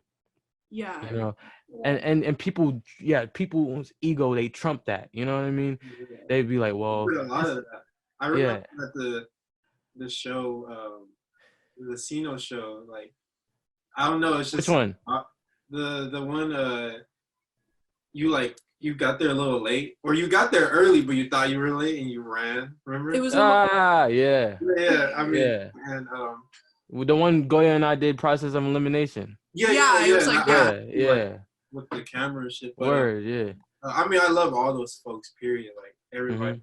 But it's just something about you. Like it's just like funny. Like you just come with a lot of that was a weird show. Yeah, you come with a lot of like you have rural, like just ground level like positivity, like you know presence, like such a present personality. Yeah, like you know what I mean. Like, I mean, in a positive Thank way. you. Like very, I feel like everyone has that in them. I just feel like a lot of us, like for using that show for an example, a lot of people were sitting down when I was the only one like dancing. Yeah. And we're just DJs. There's no rappers, and it wasn't like a play. It wasn't a musical, and people were sitting down. So I stood out. I stood out because I was like dancing, or at least trying to dance. I don't even know how to dance like that. Yeah. But you're like supporting like everybody's like, even at the when I saw you in LA, like when you opened up, like you were like you jumped in the crowd and shit like that. I just saw an opportunity, a big crowd, just jump in the stage. But it's also just like if I'm gonna be present and I'm gonna occupy a space where I can be free and be who I am, I'm gonna be who I am, and I'm just gonna like support. If I'm like, let's say it's at a show, like you brought up 2 shows, for example, like casino space. Like, why would I go to a casino show to be mad? Right. Why would I go to sit down? Like I'm sitting down right now. Like I be on my ass all the time. This is a show for me to at least move my legs, my hips, something. And then it's like the other one is like, yo, I'm at an Earl show on an Earl tour where Mike is touring with Earl. It's like, and I came out for the LA show. I came out for the LA show. Nobody funded that but my fans. It was like a GoFundMe. And then this dude like low-key paid for half of my ticket pricing. Crazy, because the tickets were like expensive because it was like last minute. So like I'm just out there basically off of the support of my fans. It's like, why not jump into the fucking stage and do it? You know what I mean? Like, what, you want me to just like stand in place? You know what I mean? Like, nah, I gotta make the best of whatever I have. I feel like it was a moment for real. No, bro, that was so fun. I had so much fun. It was like such a cool. Like, I feel like in certain spaces, I mean, like being even like talking about like being at shows and stuff, like in LA, like these like art shows where people are just standing around like not like it's like so like not saying every space in LA is like, I'm not trying to, you know what I mean, but there's a lot of like people I'm like, oh, that we follow each other on Instagram, but like you're not gonna look at me when I like I hate that. What I mean? That's just ugly. Like, I it's just like, oh, like why? It's so ugly. Like I can't. Like why am I? Like like why did I come here then? Like if I when can't, people do that, it throws me the fuck off. Like yo, you follow me, you like be liking my stuff, and I see you in real life, and like you'll see me and then look away. It's like you want me to come, and it's weird. It's like that's ego. It's ego. No, there's so much ego. And sometimes it throws me off because like I wouldn't expect it from somebody. Right, exactly. You know, online they're like positivity, love. So 10 affirmations to get you through the day. Oh nah. And then post that and then go ignore somebody that liked that shit. Yeah, and it's like you do a lot, like, and I think that ignoring people is one of the positive affirmations. One thing that is like that sets you apart, like not you specifically, but like everybody, like an individual, like it's just how like you just like present yourself to people, like, and how you like how like you act in spaces like that, you know what I mean? Like I know I'm gonna be myself because nobody else is like me, and like I don't want to be this person who just like that won't talk to you because you're not friends with a rapper, you know what I mean? Yeah, exactly. It's like like so many people wanted to reach out to me specifically when I stage dive to Earl or some or like they found out like I had production credits on it, and then it's like after that where were they? Where are they? It's like I'm not that type of person to like be cold towards anybody, you know, because of that. But it's like they show me who they are and what their motives and what they respond to. Exactly. You know, all the time, like they like people who won't like talk to me until they find out like, oh, you did that thing, like okay, cool. Let me like, you know, like it's always, and it's just like I don't love when that happens, but it makes me like realize like I'm so grateful for these genuine people I do have in my Yo, life. me too, Like, for real. Like y'all are some genuine people. Y'all some genuine ass people. Too, bro. dude. So like it feels good to like even be able to express this, because like not a lot of people, like I feel like a lot of people easily get upset with me, and I could feel that energy. Like I could feel like, I know I'm not perfect, but I feel a lot of people easily get upset with me, I feel the and same way, yeah. maybe that's because I take things personal. I do struggle with that, but Too. I've yeah, I'm trying not to, but I also know when energy and shade and something's being thrown. You know what I mean? Or someone's talking about you, but they don't know how to. They talking about what bothered them. Like if I did something that bothered them, but they're telling everybody but me, and I'm feeling this energy, and I'm thinking everything's all good. Like that stuff like makes me go crazy, like low key, because like I really start to isolate myself, and then I become this person that I'm not. It's not true to me.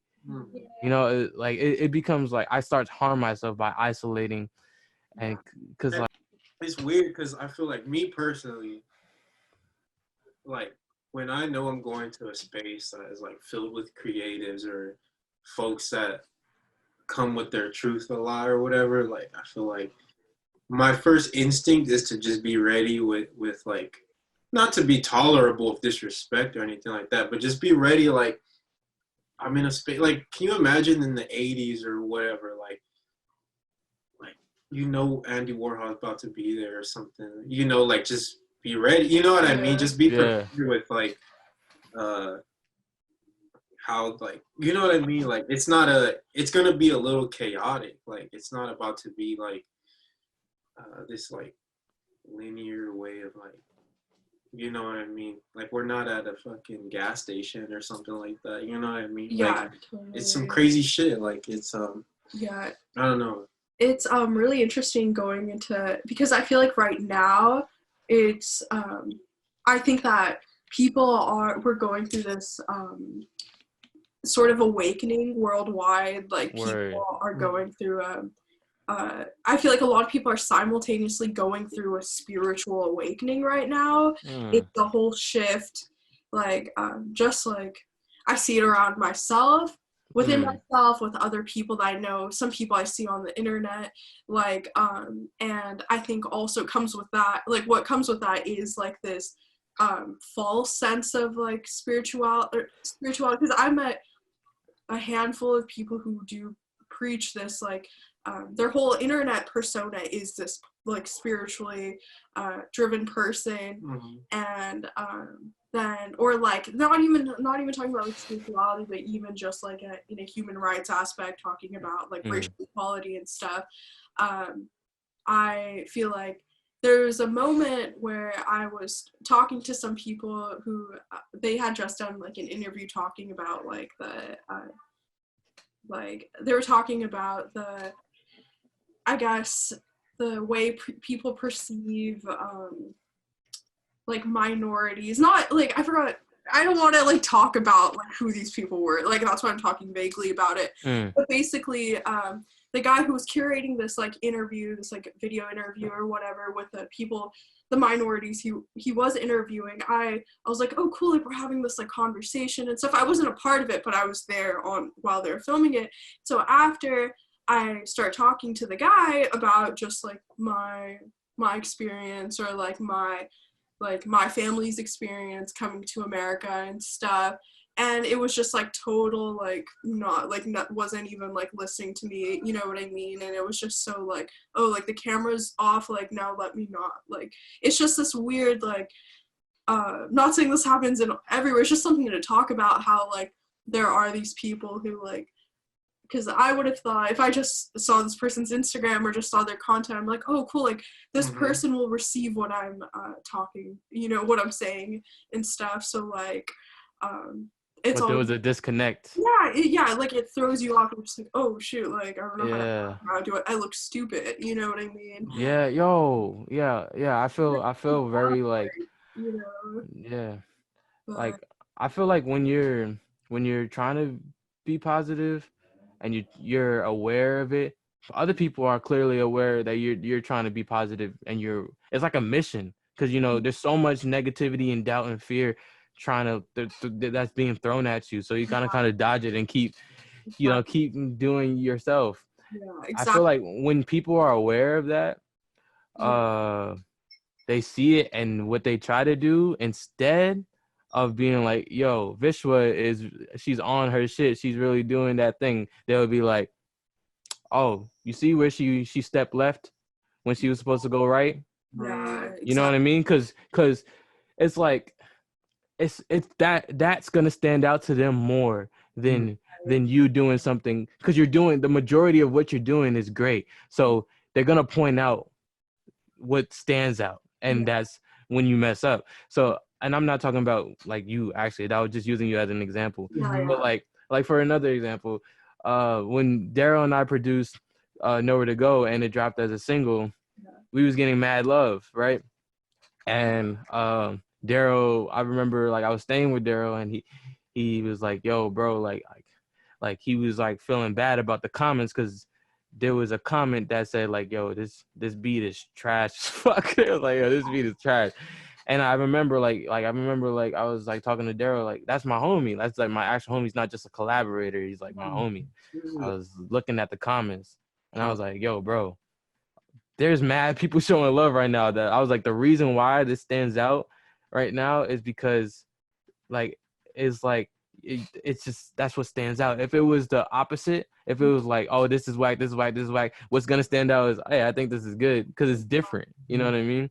So I feel like when you try to focus on being different, they're gonna point out what stands out, and that's you. And if it's like you're trying to be like positive, they're gonna point out what you did that's negative. So it's like a test of life. They're there to test you, do even better. Exactly, because I know that, like, it gives me like power.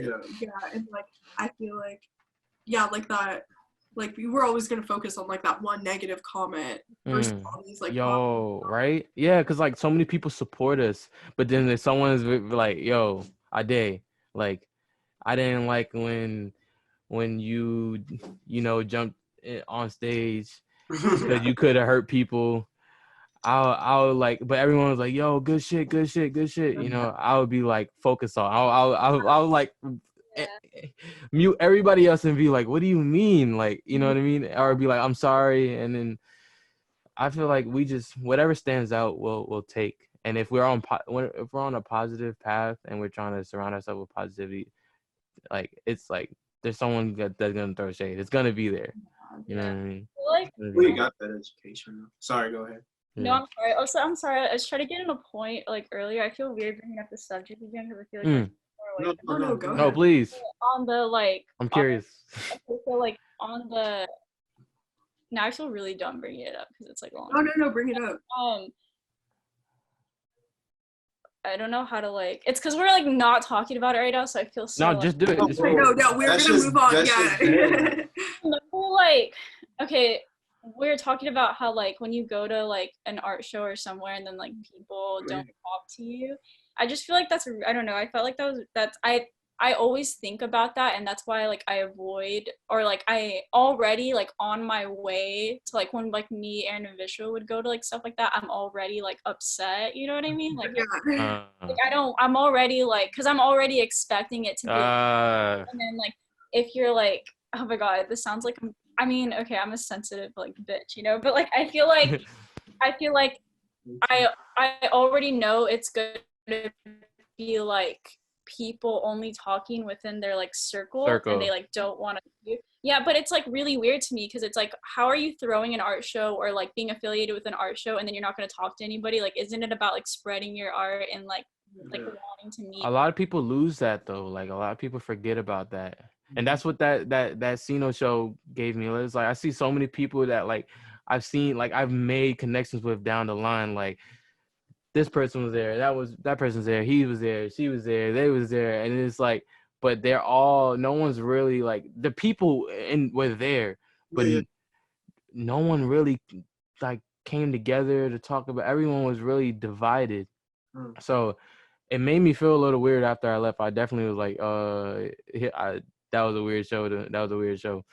But it's like, yeah, if like, I feel like if we're those people that choose to be in cliques don't really understand their own power.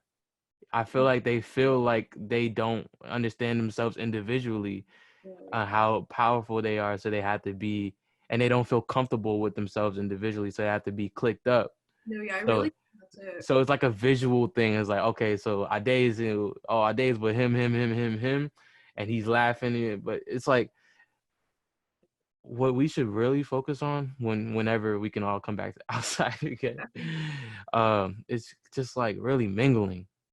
Like Right. we like, and networking, like even if shit falls through, like just talk to people, like see why, what brought them there. Like no one really knows why people are there anymore. Yeah, exactly. I feel like I'm like a big socializer. Like I love talking to people and like just for like the curiosity of like, yeah, like what brought you here and stuff. It like, and like the power of like connecting to people, like what that can bring and stuff to a space, and like just like removing that like false like image. False image of yourself, and just like truly like being present with like who's in front of you while you're talking. And like listening to what they're saying without any like preconceived judgment on like how they're standing or like what they're but wearing. Also, you know, it's also not people's fault, because I've been to shows or a gallery or any event where I didn't even feel comfortable. I left right away. You know what I mean? Yeah. Or if I'm staying, I didn't feel comfortable. I was most comfortable around my friends, right. And I've been in cliques too. So, but I feel like that's out of the actual people's hands. If they feel that way, then the person who threw that show failed. Right. You know what I mean? The person that put that show together isn't bringing all these people came for this person. Like this person brought all these people together, but he can't make them one. Everyone's still separated. And I feel like the people that put together shows and make people like, and bring people together, instead of like, well, it's one thing to bring someone in the same space. Like, yes, that's energy in the room, but like, are these people actually exchanging energy at all? Right, exactly. People still keep and preserve their energy with the people that they're familiar with, like, and I feel like that's a goal when it comes to curation. You know, like, so I can. So there, when I was in LA, we did an Airbnb show. It was Jay Versace. It was Jay Versace, Young Morpheus, DJ Frecka Girl, and Vegan Durag, and also Armoda. Yeah. And I'm pretty sure there was another person, but I forget. But the point is, it was like we brought everyone together. I actually didn't know anybody in LA, but Mark and I were gonna do that. We're trying to do that show, and we brought everybody together, and it was like a home environment. Yeah. So everyone was forced to take off their shoes and respect the Airbnb, and you know, mad people were showing love. If we can if we can make people feel comfortable in galleries, like it's like a home feeling, not really I'm an outsider, you know, more like I'm a guest and I'm being welcomed in, people I feel like would let their guard down and, you know, make a pretty good connection that can lead to something.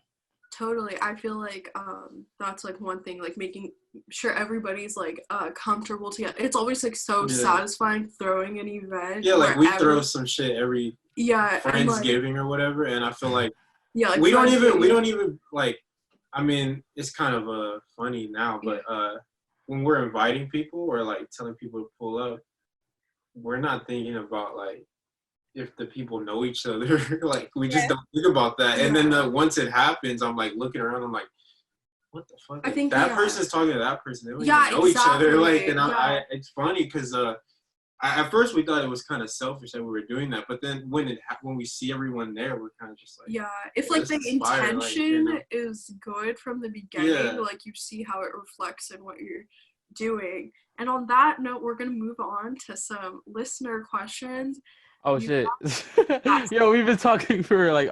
We're going to Whoa! we're going to speed through these. Oh, I'm sorry. Oh my God. We're going to speed through these questions. You could just do like one sentence answers because we have been talking for like a while. I didn't realize how long we were. Yeah. Okay. So we're having people call in, and in between calls, we'll listener questions. Do you want? Okay. So. Yo, this is by far the realest podcast I've ever been a part of. I'm gonna say that. You heard it here first, guys. Yes. So, you posted the listener? Yeah, someone called and I texted them, you calling for the show. I'm gonna just call them back real quick. Oh Lord, that's hilarious. Someone. So it's a fake number. It's like an 818. Is that out there? Nah, definitely Oh, not. 818, I think, is Hold up. I'm gonna see if this is a scammer or like someone. Yeah, it might be a Long Beach number. No. No, that's 2-3, girl. Come on. I don't know. Yo, who's this? Yo, this is Gabe. Gabe, what's good? You got are you calling? You want to ask a question to Adé real quick? Yeah, Where are you For real? from, first of all? I'm from Azusa. There you go. Well, I mean, I live in Azusa. Where? Live in Azusa. But Where's I'm that? from Gabriel. Atwater Village. Where's that? Where, Azusa? Yeah. It's in the San Gabriel Valley in Los Angeles. Ah, okay. Gang shit. Word. Yeah. So, peace, man. Peace. Yeah. How you doing? Yeah, we good, man. We know we on this radio show talking that talk. Airplane mode. Airplane mode by Vishwa and Autumn. And yeah, you our first caller. This is funny as fuck. How you doing, bro? Shit, I'm doing good. I'm doing all right. Yesterday was my birthday. So, Oh shit, happy belated. Hey. Yeah, we need some sounds. Happy birthday. So what's up, bro? How old are you now? I'm 25. Let's go. Baby. Yeah. Word up. Yeah, man, it's crazy. Well, what's your question? My question is, or comment, yeah. Okay, or comment. I got a question. Or I guess it's both. I don't know. It's in regards to like you speaking about forgiveness. Like when you speak about that, like in terms of like how you're forgiving like the U.S. or the institution of the U.S. Of what they like have done to Black folks, brown folks. Like when you speak on that, how often like do you like get ridiculed or do you get looked at funny and or like like any sort of resistance when you speak about that type of forgiveness? Man, that was a great question, by the way. Thank you. It's like in line of what we were talking about. Word. So I definitely get scrutiny for putting myself out there, to talk about forgiving, practicing forgiveness on a day as brutal as 9/11. You know what I mean? But I was aware that it didn't matter what people think. Like I'm working on forgiving America for its self-inflicting pain. Like during slavery, all these Africans and Native Americans or anywhere, indigenous people anywhere, were just going through a lot to build the society that these colonizers wanted. So it's like, instead of like, when Kanye said slavery is a choice, and a lot of Black people, filled with emotions,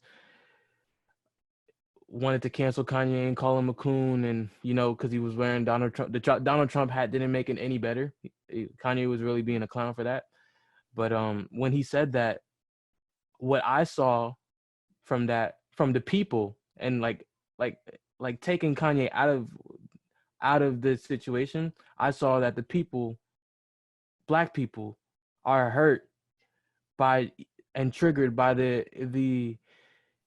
even anything related to slavery. Black people are really triggered, and I wanted to work on forgiving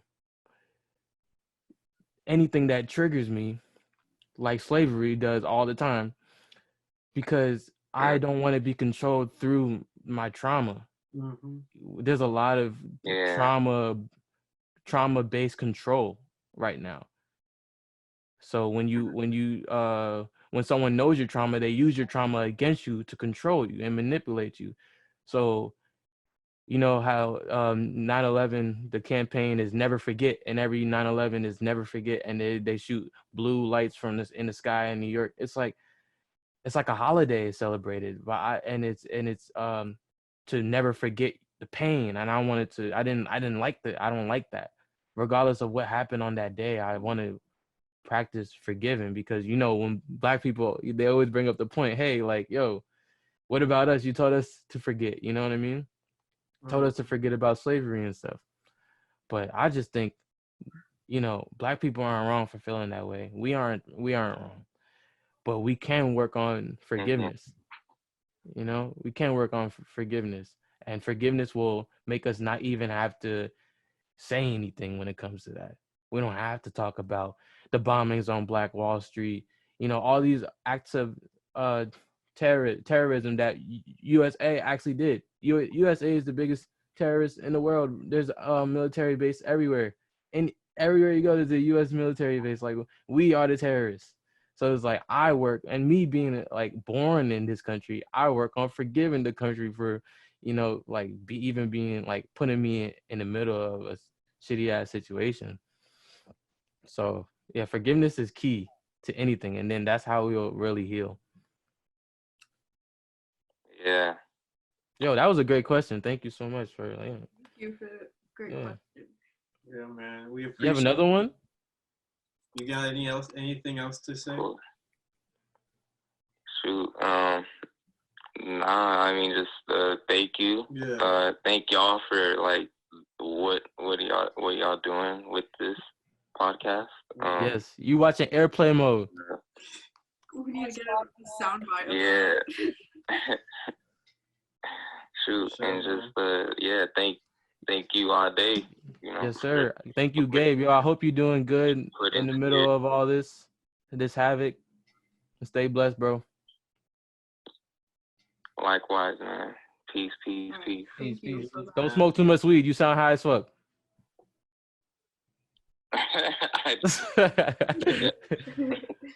You're straight edge? Damn. Fire, bro. All right, peace, bro. All right, man. Peace. Hey, if that was the only person that called, I'd be happy with that. Yeah, I think we're good. Yo, that shit is trash. Get the fuck off the airwaves. All right. They did a little Debbie crazy. So until someone calls next, we could do a question that someone submitted to our Instagram question box. Let's see. Oh, where do I even begin? Okay. Oh, that second one, a real question? Yeah, someone really asked that. Do you want to know? Yeah. I'm curious now. Well, they said, is God real? What? Yeah. Sorry. They're trying to be not answering that. Okay, so Um, Why? They bro? funny. They funny. what's important to you that you do every day? Could be like a small thing. 10 push-ups. I can't even say that because I don't do it every day. But what's important to me? It could be something small. Small, big, whatever you think. Shit. I think that going to sleep on like before 12 recently has been really important to me, and waking up and not being on my phone right away. That's important to me. Yes, I'm a big advocate for that. I still go on my phone. Yeah, me too. This one But over here, he loves to be on his phone. Yeah. This is the Aaron. I got my laptop next to me, my phone. No, it feels like damn. I'm like, oh, I need to Microwave. take my phone. Yeah.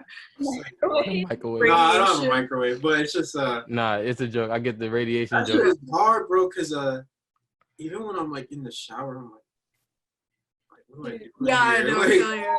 Really? yeah, like I mean, I feel like it's like it comes in waves. There's days where I think it comes from like, not to make this shit about me, but I feel like for like a good 3 years, I only had an Obama phone, and I had an Obama phone and an iPod. So like I would only be on Instagram because I didn't have internet at home either. And the only time I'd be on the internet was literally if I'm at a Starbucks, or like I set up like the Time Warner Wi-Fi. So like if I'm in certain parts of this, like the world or whatever, or where I'm at, like I go all over the world. Like I'll only be like on my phone during that time. So now like I have this phone and I'm like someone's calling and I'm like Oh, someone calling? should I answer? Yeah, answer it. Oh, I'm not sorry to interrupt you, sweetheart. No. Bro, Bro, they sent, what they do, send something? I don't know if this is from them, but like Yeah. Did they send a dick pic? No, they're trying to play Oh. like the iPhone I was game. about to say, oh, they playing games, man. that's crazy. I'll put them on blast. No, they sent just like an invite to play billiards or like pool. Picture of it. To, like, Wait, it's like you could play through this phone number? That's no, crazy. but I think they just sent a screenshot of it. I don't know. They're trying to be funny. We got a lot of pranksters. Yeah. Okay, so next topic. That's hilarious. Psychedelics. Yes. That's what they said. That's topic. his answer. Psychedelics. Yeah. Yes. Psychedelics. Yes. Only shrooms. Only periodically, not every day. Yeah. Have you ever thought about the spectrum of psychedelics, or like getting into like peyote, or whatever the fuck? Ayahuasca. What's ayahuasca? I think it's a It's a plant. y'all right? could the internet Oh, like, more, but isn't it like bark or like it's comes from a tree? Okay, yeah, I've heard of this. And you just boil it, right? Mm-hmm. Done it. No, I'm just It's kidding. like a big thing in like South America. Ooh, someone's calling in. We'll get back to the psychedelic question. They're on airplane mode. Hello. Yo, you're on airplane mode. Yo, is that Mike? State your name and where you from. Yo, good. My name Mike. I'm from. I knew this was Mike. I knew it. I was like, yo. What's good, bro? That was good, Mike. You got a question? Yeah, I got a question, man. How you get so nice? Hey. Oh man, I was trying to get like you. Oh shit. I really just came through the show. I love y'all niggas. Man, we love Love, you. man, love. All right. All right. Man, hope you living good, bro. You know it always. You too. Yeah. Everybody stay safe. Mhm. I got a question. Yeah. Let's get a real question, man. How you staying safe out here during this time of quarantine? How am I staying safe? By not taking my ass to Queens. You said about what? By not taking my ass to Queens.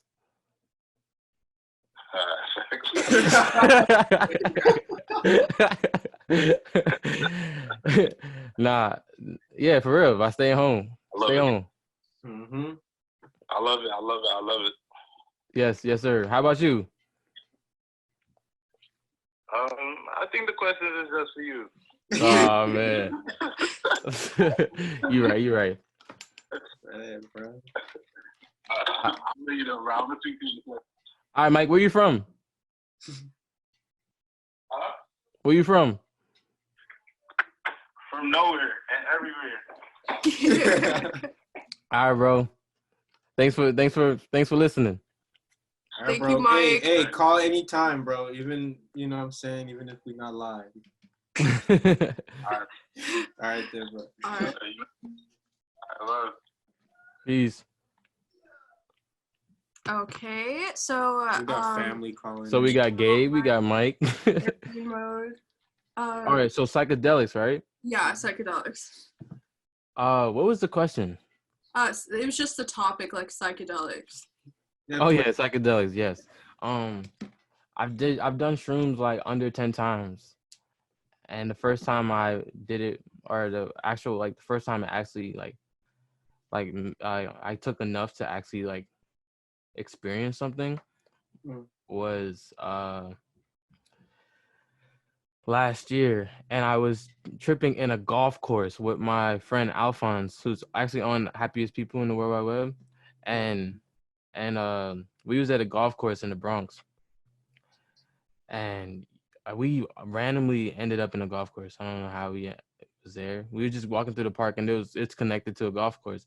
That's the exact same thing happened to me too. Yeah, I was here like, I was like, that's lit. Did y'all do that together? No, it was wild. It was wild. We just like seeing. Wait, you was in the golf course on shrooms? Yeah, I know. Like I could talk about that experience. Yo, that was amazing. Like, on a different planet. A slope, right? And it's like you can see, cause like you know how they make like the golf course like with nature. Yeah. So it's like there's slopes and there's trees and there's open grass. Oh my! I was like, yo. I was on because it was at night at the point when we got on the golf course and like seeing all the stars and like walking from the slopes to like the next one. I felt like I was on the moon or something. It was crazy. Yo, it was amazing. That like, and it was like a really nice like funded park too. So it was beautiful to see nature, and like I feel like shrooms is good to connect with nature. Yeah, I feel like there's a lot of good places here to like take psychedelics with nature. It's like that's like a go-to like thing for like if I'm like when I've taken psychedelics is to like be in nature or away from like things that I know, you know. What I mean? Or even like looking at my plant, if I'm taking it here in my room, I feel like the leaves will really like they just stand out. Yeah, no, you appreciate nature more. Okay, we got another caller, so we're gonna go ahead and answer that. Yo, you're on airplane mode. What's your name and where are you from? Don't be shy. Hello? Silas Venturia from Yogi's Grove. What was that? Say it again. Silas Venturia from Yogi's Grove. Wait, what's your name? Silas Venturia. Silence who? Silence Renteria. Silence Renteria, what's up, man? How's it going, man? Wait, so what's happening here? I don't even know what I'm calling into. I just saw the number and I was like, why not? Yeah, bro. Just if you got a question for Adé, you know what I'm saying, go ahead. Oh, dude, I got you, man. I've been a big fan. I heard, what was it? Shit, I forgot what it was. It was Golden. And it was on Say it, bro. Say it. Nah, just joking. Hey. Golden niggas? You talking about the song Golden Niggas? Toes, man. I don't want to step on your toes. I got golden niggas, bro. That shit was dope as hell. Nah, I swear to God. You remember that shit? It was on your last project. Don't fucking clown me. Come on. That shit was dope. I swear to God, that video was really cool. I like that video. Thank you, bro. Nah, cause you said golden N, so like I thought you said N because you was there was a possibility that you was white, and then you just saying it now. Nah, bro. Nah, I don't give a fuck, bro. I just don't want to fucking like. I want you to be like, hey, man, like, come on, chill. I'm on Instagram, bro. I'll try to hit you up and shit, but obviously, you know, you're at some higher level. So. What the? Wait. Hey, man, yo, bro, what's your name? What's your name? Silas. Silas. Oh, Silas. And then Renteria. Where you from? It's like I'm from California, like LA, OC. I'm in Mission Viejo right now. Okay, cool, bro. Wait, are you black? Yeah, we got. No, I'm Mexican. Oh, all right. Not too bad. I'm native, bro. Chill. Yeah, I'm gonna chill. You told him to say No, nah, you're funny though. You're funny. You know.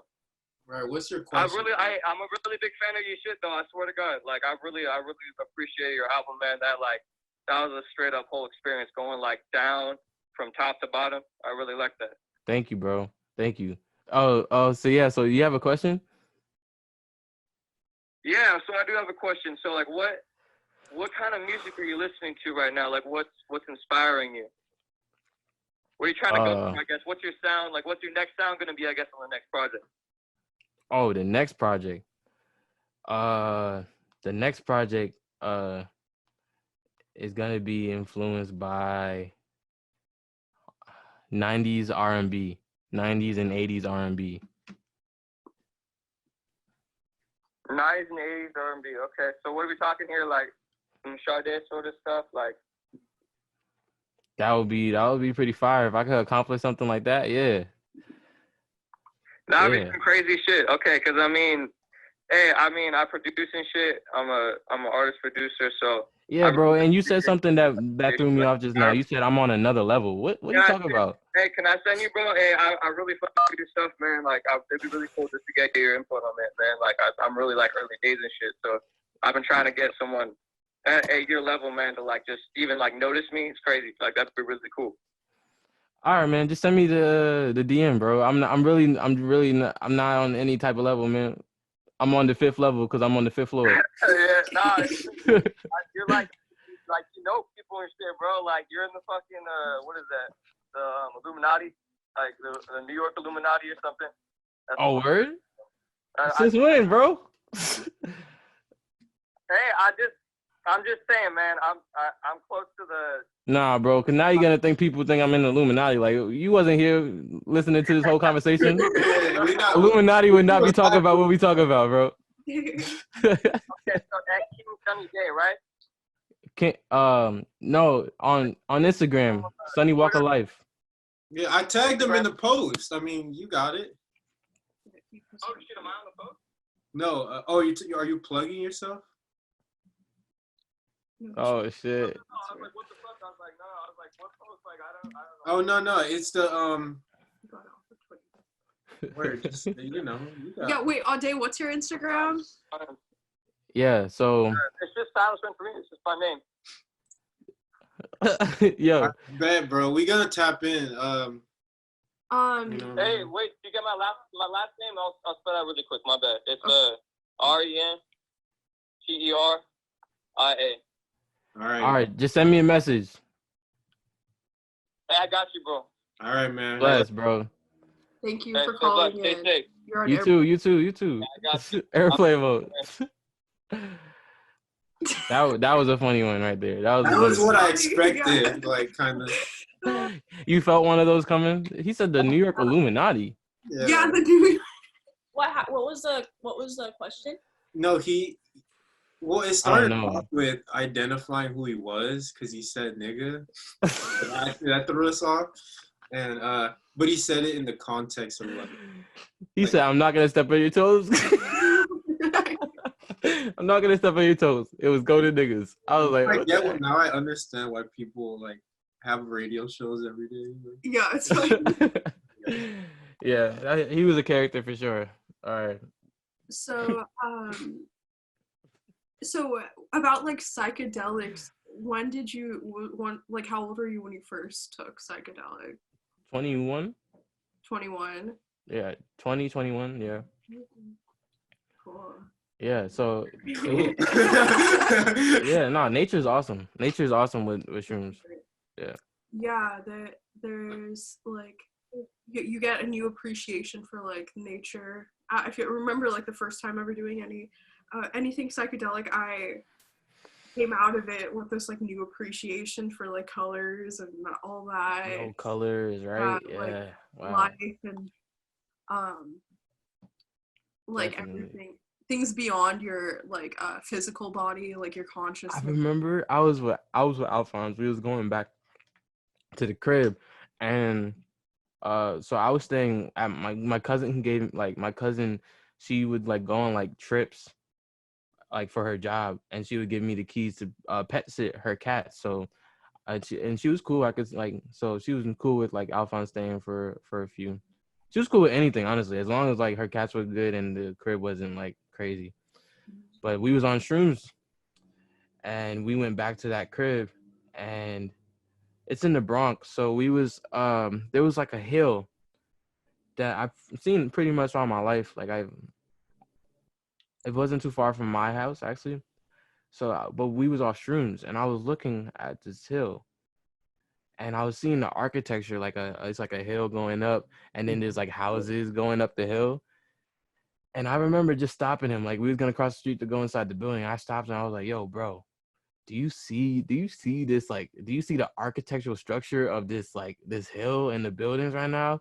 And he was like, "Yeah." I was like, "Yo, could we just stop and appreciate this for a moment?" Like, and I was just like, "Wow, this is beautiful." Like, it was like, I don't know why, like it was some simple shit. Like right now, if I go there,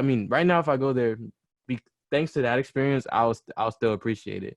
Yeah. But if I didn't take shrooms and I would just walk by the house, it would just be a regular Bronx house. Yeah, everything is like meaningful and like how there's like meanings to everything. You're like, wow, like I talk to people on this phone, like I don't know, and I don't also with psychedelics, I don't like being like I mean there's been like different, like every time is different, I feel like, but like being on your phone is so like what? Like this is crazy. Yeah, you're not supposed to be on your phone. Yeah, so. like I don't think I was I don't remember being on my phone too like, much. It's just like what? I remember I did it once with my homie, and we were in the park, and then we were in like a isolated area. It was like a baseball field or something like that. And then that sounds fire too. Yeah, and then we left, and then we saw a bunch of cars, and we were like, "Whoa!" Like, we were like, "Those are like moving experiences." We were like, yeah. But I kind of understand that low key, because like it was like we were thinking about like all the times we had as kids and like cars and stuff like that.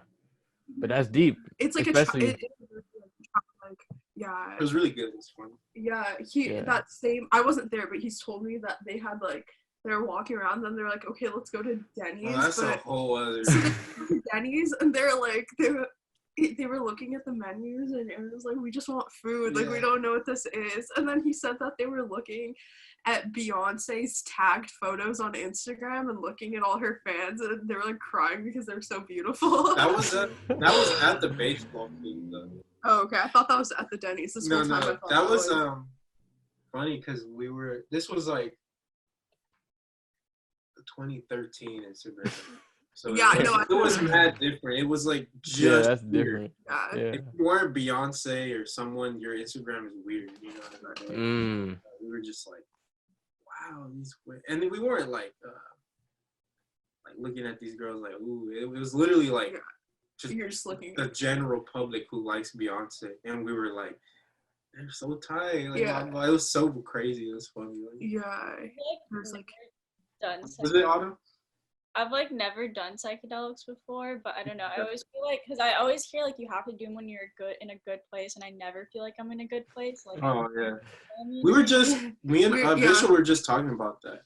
Yeah, I feel like it's like that's like the written law. Like you can't do them when I think there's a spectrum to that, because but people scare you into not taking it sometimes.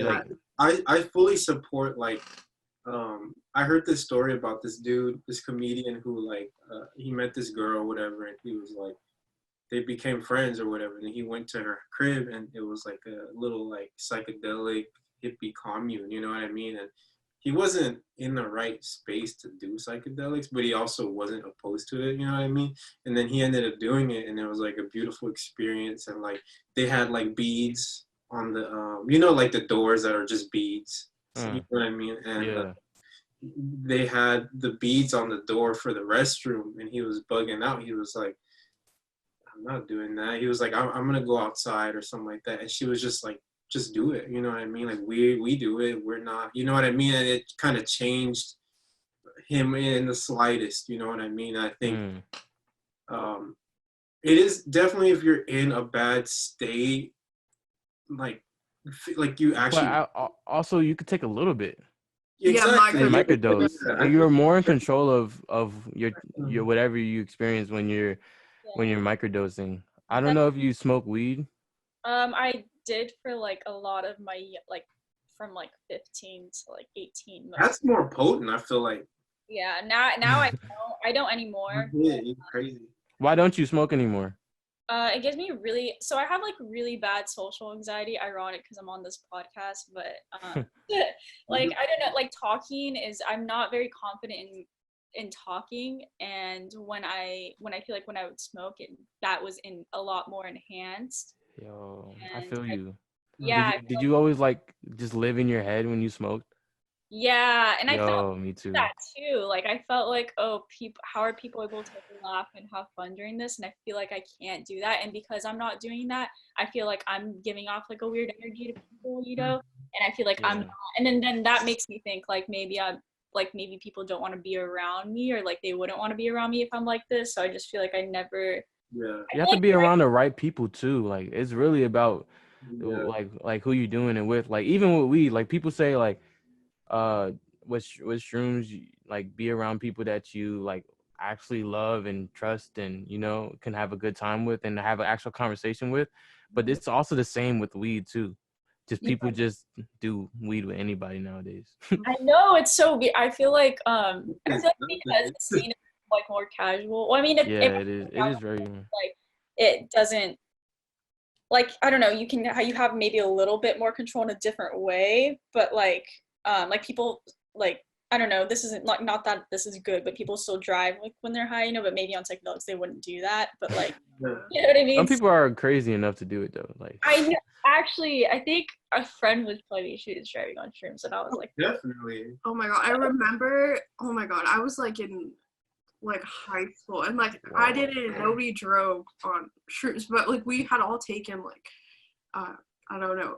It was like acid or shrooms. I don't remember, but I remember we were like at this park, and my friend drove us there. I don't know why we like decided like, okay, like she'll drive us here, and then by the time we're done, like I don't know what the thinking behind that, but I remember like it was getting dark, so like it was like past sunset.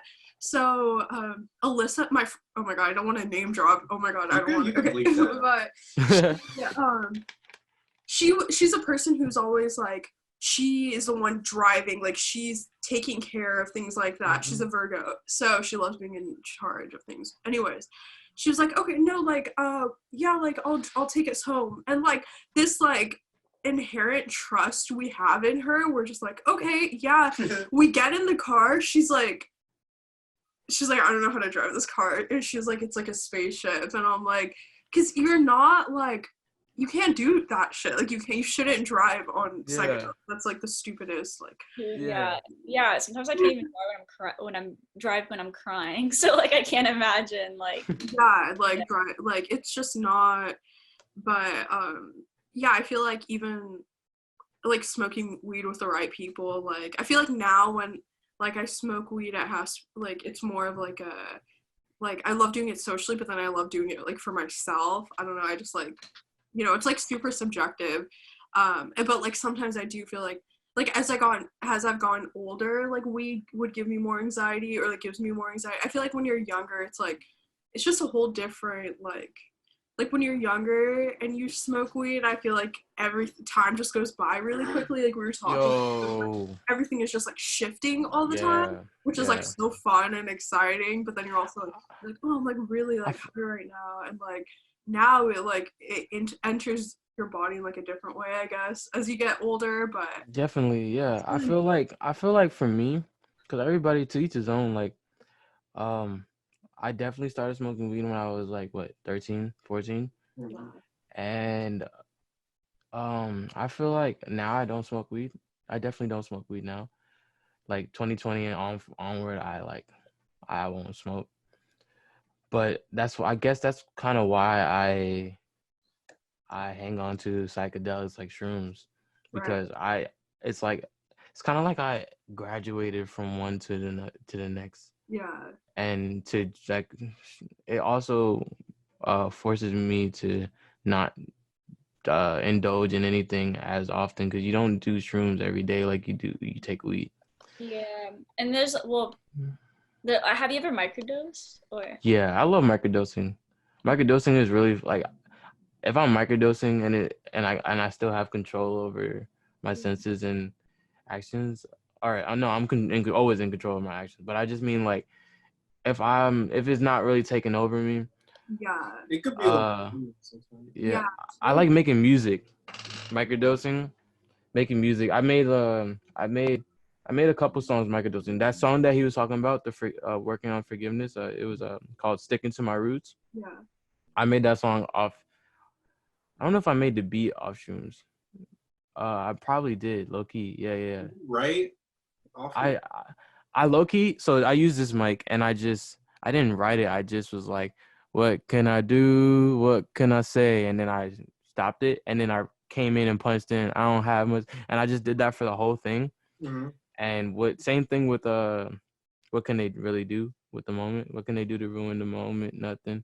That was real. I think I said microdosing in that verse. I was like, microdosing, the soul search is busting. Because it's like, shrooms is really a soul searching drug. Totally. If you or not only want to say drug, but psychedelic. Yeah, it's very there's a lot to gain from it. That's why it shouldn't be abused. Like when people look at it like as a like, oh, I'm taking, it's like they look at it like they're taking Xanax or something. You know what I mean? They're like, oh, like, but it's this like, I feel like it's a very sacred experience. That's why you're sacred indeed. Yeah. Like I know the next time I ever do that, it's gonna be like I'm doing it with intention and like, you know, like getting something meaningful out of it. Intention is really important. Yeah, with anything, but especially like, I feel like with weed, that's why I stopped smoking weed. There was no intention. Yeah. And with shrooms, you can't do anything without intention. If you do anything without intention, like, you're really like you're gonna be all over the place. Yeah. Totally. At least for me, when I take shrooms, it's an intention. Like, that's when I have the best experience, low key. Yeah, I love it. Like, I think microdosing is like the way it's supposed to be taken as well. Yeah, you know? Definitely. And did you ever consider doing it, Autumn? Did you ever consider doing it? Yeah, I feel like I think I want to in the future. Okay, so this is like weird. Somebody told me that their boyfriend, which is weird because good. So this person, my friend started dating this guy, and I had actually known him up in a point of my life. I think I was in like 8th or 7th grade, and we went to the same like tutoring, it was like a recreational, like kids go to like do homework at like a little library meetup thing. You know what I mean? Mm-hmm. Or it was like a tutor. I can't remember how. Okay. Anywho. Okay. So anyway, he ended up like, so we knew each other when we were very young, but like younger, you know. So and then we kind of like, well, I mean, we were just in the same tutoring program. Yes. We didn't know each other after that. And then he actually started dating my friend. Wow. I thought this was weird because I was like, oh my God, he was like really cool when he came back into my life. But then also he had told her that he had a dream that I basically like told him that I should never do psychedelics. Like, and it was really weird. And she was like, because we were talking about it, and I'm like, I told her I get this feeling that if I do it, I'm gonna have a really bad time. And then that's when she told me that. Oh. Like, so never do it. Never do it. There you go. Yeah. That's why I'm a little bit nervous, because it's like if somebody had a dream about that, like that's so, and they knew me when I was younger, it just feels weird. Like I just Yeah. And I've never I feel like if you did do it, it probably you would never think about him again. You know what I mean? I don't know. Like, afterwards, you'll be like. I feel like when you know, like when you'll be ready. I feel like anytime I've tried to force a psychedelic experience or trying to like get it, and like it was so forced, like it always turns out to be a weird experience or not a good, like anything that's like not, you're like, you know, you're pushing like you're testing like fate or whatever, like that something like it's not meant to be, I feel like. But if you are in like everything is sort of divine timing, then you're like, okay, this feels right. You know? It has to. Yeah. Okay, next question. Why don't we you tackled that one, by the way? Wait, what? We tackled that one. No, we tackled. We tackled that one. Yeah. Okay. Why don't you go? Oh wait. Wait. Let's go. Hold on, we're getting a phone call. Woo! Oh my god, wait, okay, I'm coming back. Yo, you're on airplane mode. State your name and where you from. Yo, my name's Karaoke. I'm from Houston. Oh, yo. What's you got a question for young Adé right here? Yes, man. First off, I want to start by saying, like, I'm a fan, man. Like, one of my biggest inspirations. No cap. Oh shit! Thank you. Whew. Man. No cap, bro. No cap. Real talk, man. Houston in the house. Style is modeled. Like my whole style is modeled after you, bro. Sheesh. Yeah. Respect, bro. My question, man, is, you know, type of features you got on there, man. I'm trying to see what other beasts you got on your project. I know you're gonna eat. You know what I'm saying? I'm trying to see who else gonna be on there. The features? Oh man, you want me to spoil it right now? Go ahead, man. Go ahead. So the next one is it's the happiest people in the World Wide Web rebooted, and there's a feature from Master Holy, which is my brother. There's a feature from Zeke Ultra. He's from Detroit. I was about to say Detroit. I'm wilding. He's from Delaware. Yeah. And yo, the last feature is from Slums. Oh. Hey, that's what's up. The airplane mode exclusive, bro. Yeah. Hey, listen, man. Hey, I got two more questions to ask. These ones. Yeah, bring him in, bro. But now that's all right.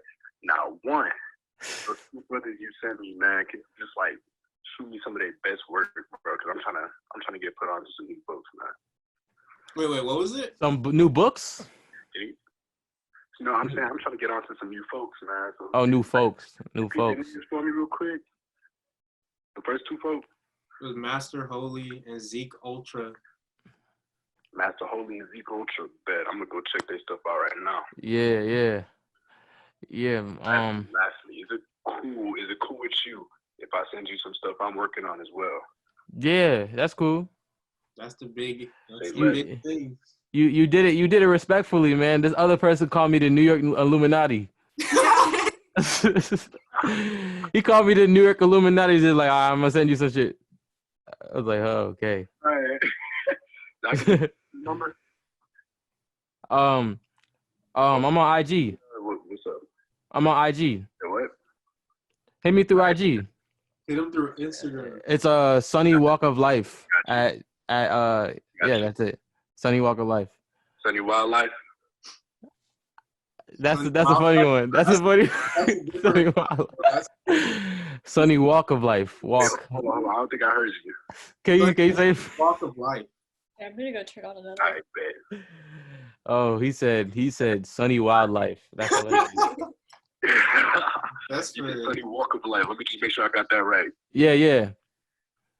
I bet. I'm gonna send that your way. Yeah, bless up, bless up. Nothing, bro. Appreciate the opportunity. Yeah, I keep it up, man. I love your work. Thank you, bro. I love your support. I appreciate I it, love man. y'all two talk. Man, I love it here, yo. Peace. Have a blessed day, man. Yeah, you too, man. Peace. Bye-bye. Bye-bye. I got some homework to do with all these links. They try to get your email low key, yo. Yeah, bro. Well, maybe isn't your email in your bio on Instagram? Yeah, but that's a part of hip hop, you know. Yo, let me send you this. Let me send you this demo. It's the business, right? Yeah, you know. Okay. Why don't you go by Six Press anymore?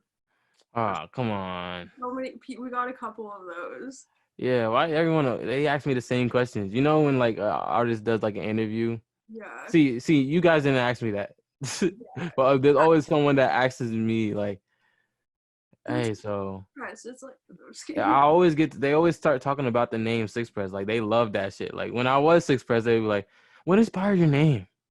And I have to always talk about that. You know what I mean? And then, when I moved on and just wanted to be under my own name, they always still bring back up Six Press. Yeah. But essentially, Six Press is actually my dad's name. And I guess that was his graffiti tag because, you know, my uncle, my dad, all of them, they were big into graffiti culture and, you know, hip hop culture. My uncle, like, really grew up during, you know, when hip hop was coming out. He's not from the Bronx. He's from, like, Upper Manhattan, like Harlem. Mm-hmm. But still, he was very well connected with, like, people like DJ Kool Herc. And I think he knew of Basquiat and all these people. He was tapped in because I don't know. He was just tapped in for some reason. So my dad and his brother looked up to him because that was his uncle. That was their uncle too. So he's my father's uncle, but he's also my uncle.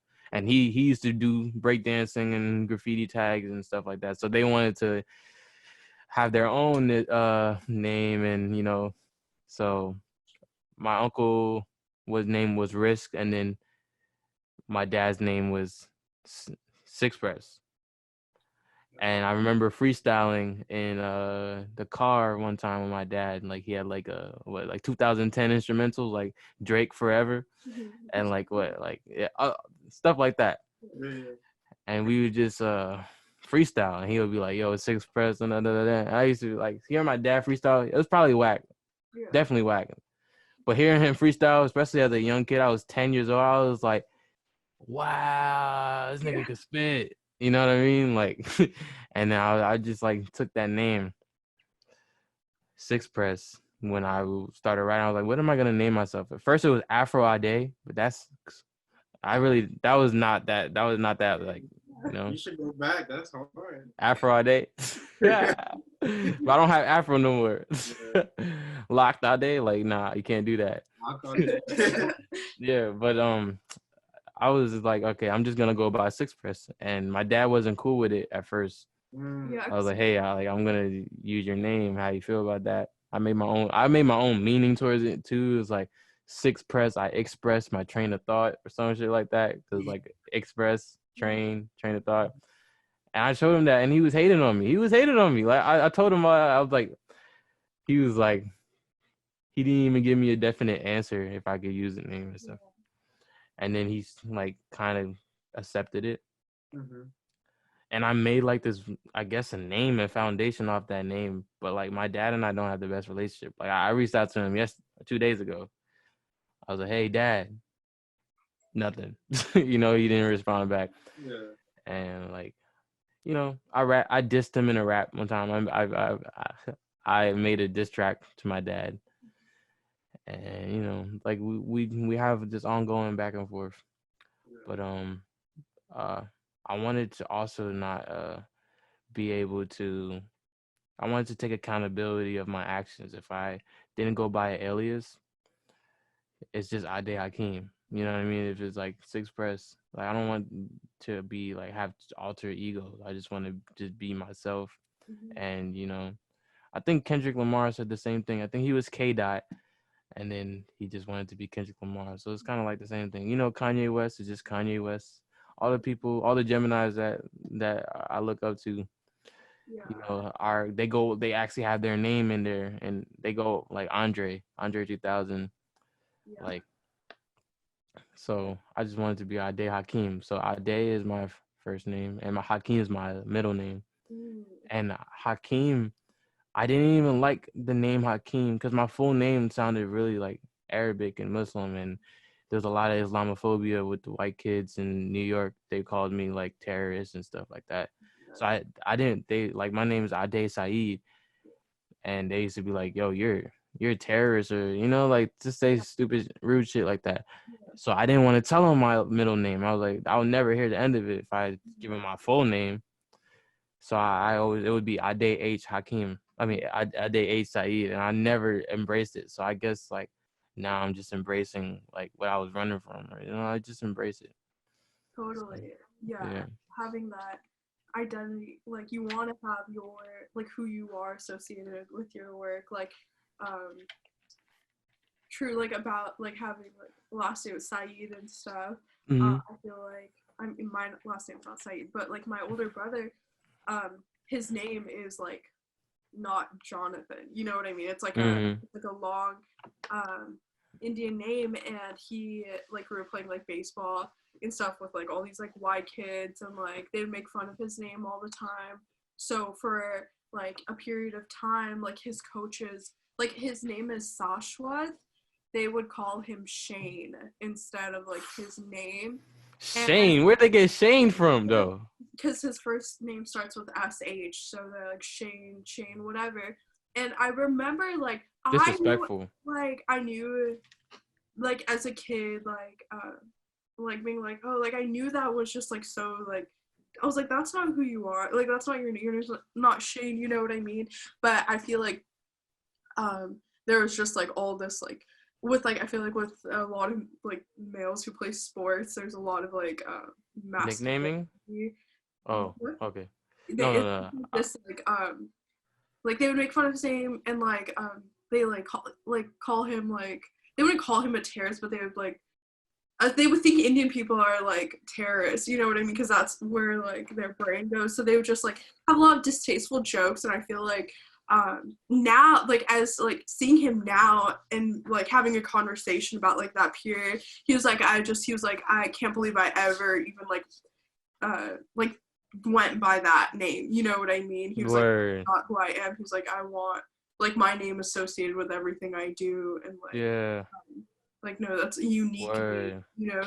And so it sucks that people have to like compromise because a name is your big part of your identity. Yeah. So, like, sorry, I'm so sorry I interrupted you. No, you're totally fine. Honestly, that's all I had to say. But yeah. I feel you. It's true, cause oh man, what was I gonna say? I definitely forgot, but like, oh, my name, like, sorry, I have to sneeze. Bless you. Thank you. So, my name is pronounced Adé, and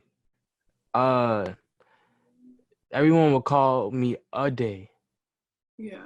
Like UHDAY, Adé, when it's ADE with the accent, like Adé. Yeah. But I feel like saying Adé takes the power out of my name. Yeah. You know, like it was like I think Adé is a Nigerian name, and I feel like the pronunciation is there's intention behind the name. Adé is like it sounds powerful. Adé sounds like day, like boring, or like you know what I mean, or like one day. Yeah. You know, that's why they would call me Adé. They were like a day. You mean like Monday, like a day, Tuesday. You know what I mean? Well, yeah. That's how they would tease me. But if you say Adé, then that's like that's my name. There's power in my actual name. Adé is like just wrong pronunciation. Yeah. Or like my brother's name is Rashid. Yeah. They would say Rashid. Yeah. Rashid. Yeah, and I feel like with name, especially in like certain cultures, like I know in Indian culture, like naming your child is like so it's like a meaningful thing. Like your name, like you're naming your child has like a name with a meaning. It's like it's meant to be be something like my name Vishwa. Like I like imagine being like Vishwa.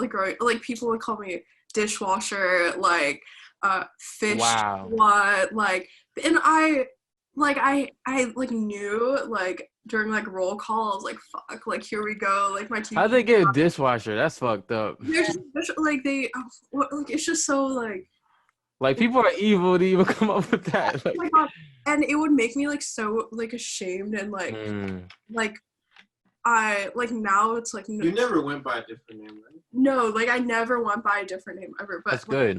At points, I like wish my name was like something else, like because me cool. I wanted to be like Ben. Yeah, no, I wanted to be like Brittany or something. I don't know. Oh, I was like Brittany. There was no like I didn't get it, and like my mom being someone who's like. She doesn't have to explain to me like, hey, your name is like beautiful, blah blah blah. Like she already knows it's beautiful, you know. Yeah. You have to like go through. Yeah, she named you. Yeah, and if I went to India, like nobody's gonna think twice about my name. You know what I mean? Yeah. It's like, but like now I find like some uniqueness and like power in my name, and it makes me really happy. And my mom. It's an amazing time to live. Yeah, totally. People just fuck names up. I mean, they call me Aaron. Yeah. What do they call you? Aaron. Or Eric. Aaron is Or crazy. I say Eric. Eric. But I think that has to do with like some other shit. Because when I call like this restaurant, I just know I'm Eric to them when I call it my food. Eric. You know? I mess up my own dad's name, or I don't know how to say my dad's name. Right? Can you try it? What's your dad's name? Armando. Is that right? Armando. Oh, I say Armando. I think because you have to roll that R for that one. Armando. I get like. I can't roll R's. It's like his name. The only people who say my dad's name like the way you're supposed to say is my grandparents. So like Yeah, like they're the way you enunciate names. It's like especially in like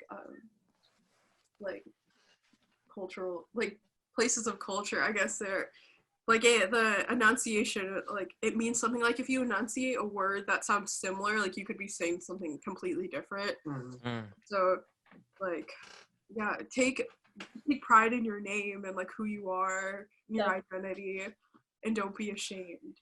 Also, yeah, it's beautiful to have like such a I don't know. It's nice to not have like you said Ben like no. Ben's listening like. I know Ben's listening. I'm so sorry. Oh my god. Yo, Ben. I'll take it back. But shout out to all the Bens. Yeah, shout out to all the Benjamins. Benjamin, Benedict. Cumberbatch. Yo, Benedict. Benedict reminds me of eggs, cause like. Yeah. Sorry, Benedict Arnold. That's what it reminds me of. Benedict Arnold. Do y'all have any names queued up for your kids? If y'all are. Honestly, bro, I'm bad with that. Me and Ashley, we haven't agreed yet with the names. I know. I feel like we be laughing. No, I don't like. Yeah, I'm like. Yeah. Okay. I like certain names, but. Yeah, I feel that. Okay, someone asked, do you like how often do you meditate, or like do you meditate? Yeah, I feel like I can't answer the question right now because I really have to pee. Is it okay to come back? Yeah. My bad. Meditative state to answer that because I really had to pee. I couldn't focus on anything else. But they said how often? Yeah, like how often does Adé meditate? That's what they said.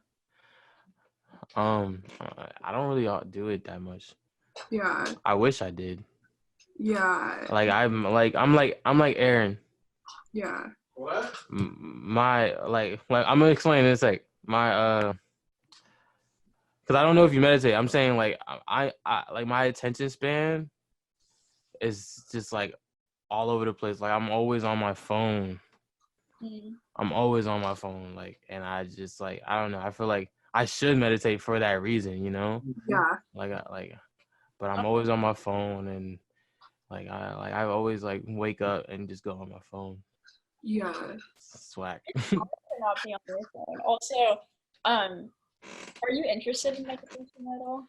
I love the idea of it. Like I'm definitely interested in it. I just need it's like working out, you know, like so you gotta exercise that. Definitely. That there's actually a video because I have a short attention span too, and especially like I don't know, it's really hard to just turn your brain because like there's the form of meditation where you're supposed to just like turn your brain off and focus on your body and how you're feeling at the moment. And I feel like I don't know, that's like very hard, but there's this video that actually like helps me so much. I don't know if You should send it through. yeah, I think I'll send it. I'll send it to the group chat thing. Yes. It's like it's so okay, the heads up, the woman's voice is so like I think she's Australian or something. I don't know. But it's just like weird to like because it's like who is this lady? Like she's like some from a different dimension. But it's also like really calming. And it's cool because she's like your head. She's like focused on your head, your crown, and I'm like, oh my god, thank you. Like she makes me feel like you know. I feel like guided meditations make meditating like easier when something is like there's someone telling you like, okay, as you're breathing in, feel it expanding your stomach and like feel it leaving your body and stuff, like knowing where to focus the attention, because it's like even like monks say it's unrealistic to completely wipe your brain of thoughts. That's when you like reach nirvana or whatever.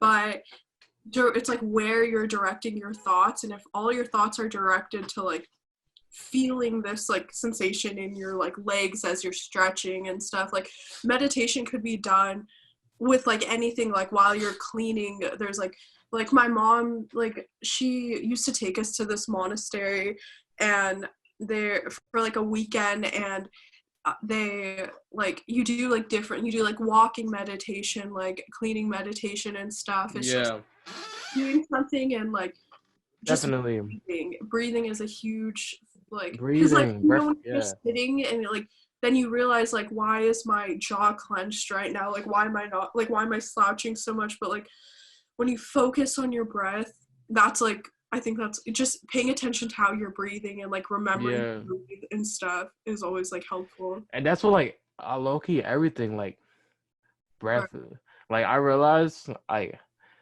when I'm breathing I could dance better. Yeah. And it's funny, it's like or if I'm breathing I could play the drums or I could keep a better beat. But when I'm not breathing, I realize it's because everything comes from breath control. Right. Literally everything. And I forget that a lot. Yeah. You know, sometimes you just gotta breathe while you do things, and we're Yeah. always multitasking because you know when we do one thing we're also breathing. So it's like exactly. There's some like breathing exercises. If you just like a breathing, like those things, like especially with everything that's going on right now, like my mom is like sending me like breathing exercises and things to do to like for like your immunity and stuff, like how you're breathing and like taking like deep, like they call it belly breaths, and you just like feel your whole body, like feel your whole body and stuff. And it's like I like what are they called? Belly breaths? Yeah, he knows I don't like to say that word. But belly? Yeah. Oh. should we talk about that or should we move on? It's just a funny like little she's not about little certain words. You know what I mean? It's like a hate. It's not like a hatred, but it's not a big deal. It's just funny. I don't know. It's just there's like some things. I don't think she likes the English language. I salute that. You know what I mean? Like she hears words and she's like, I don't know. There's just belly. like, belly's a funny ass word, to be honest. Like a belly flop. Yeah. Like, ooh, we Oh, got we're another getting a phone caller. call. Oh, let's go. We're really diving deep into this. Yo, you're on airplane mode. What's your name? Hey. What's your name and where are you from? What's my name? Yup. Name is Sid. You know, Sydney. I'm from Houston, Texas. I Word. reside. Houston. Huh? No, you're the second person to call from Texas, so that's blessed. Oh, really? Yeah. Houston too. It was Houston Yeah. too. Yeah, I saw your post, dude. Like, you know, I just called the number randomly. I thought it was fake, but, you know, I read it. It showed Los Angeles. I was like, damn. Like, you actually put your number out there, man. That's really cool. Man. Call me whenever. If you need anything, I got you. Okay. Hey, real spill, I just want to let you know, like, deadass, I'm a fan of y'all's music, the whole Slums organization. I fuck with all y'all niggas, for real. Like, Thank you. yeah, I mean, like, really, I started listening to your music, like, 2019, late 2018. I mean, really, that was just when that's when I listened to some rap songs. And off that, you know, I found y'all, and shit, I just been on underground since, bro. Yeah. Like, it changed my Real sound. shit. I started producing because of y'all. Other producers too, but mainly y'all. Yeah. You got a Thank question? you, bro. Real. Fire. Thank you. A question? Not really, B. I just called this number just to see if y'all real or not. We real. Yeah. Okay, damn. Hey, who's out here? It's you, Adé Hakim, and who else? Who am I talking to? Autumn. You say Cam. Okay, all right, yeah. Hey, what's up to y'all? I hope y'all good. You know, I hope y'all have a good time. Get this money. You know. Yes, sir. To get some food. Yeah. Yes, sir. I wish the best to y'all. Yeah, you too, bro. I got your question, bro. I'm gonna hit up this number too, because a nigga do needs to buy some beats, bro. I saw that post too. You made hella beats, bro. Yes, sir. Yeah. All Right right, now. I mean, y'all. This is for Airplane Mode podcast. So this episode is gonna be on Apple Podcasts, Spotify. It's gonna be on YouTube too, so you could always come back in, listen to the rest of Adé's interview, and yeah. Damn. So this number is not to call anytime? Yeah. Nah, bro. You could. I mean, it's like an app I downloaded, so it's not my personal number, but we just made it for the show. Like the texting app or something. Yeah. Cool that. Hey, quick thing. What's your age, bro? Like, how old is you? That's a question. All right. I'm turning 22 next month. Oh, you turn 22 next month? Yeah. Are you a Gemini or Taurus? I'm a Gemini. Hey, what's your sign? Gemini. Okay, that's cool. On my side? Wait. Can we all guess? Yeah.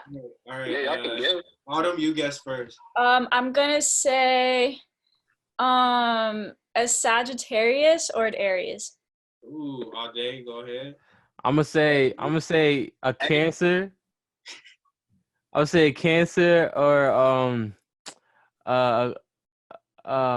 Aquarius. Aquarius. I'm gonna go Aquarius too. Okay, that's cool. And then you good. I'm gonna go with Taurus.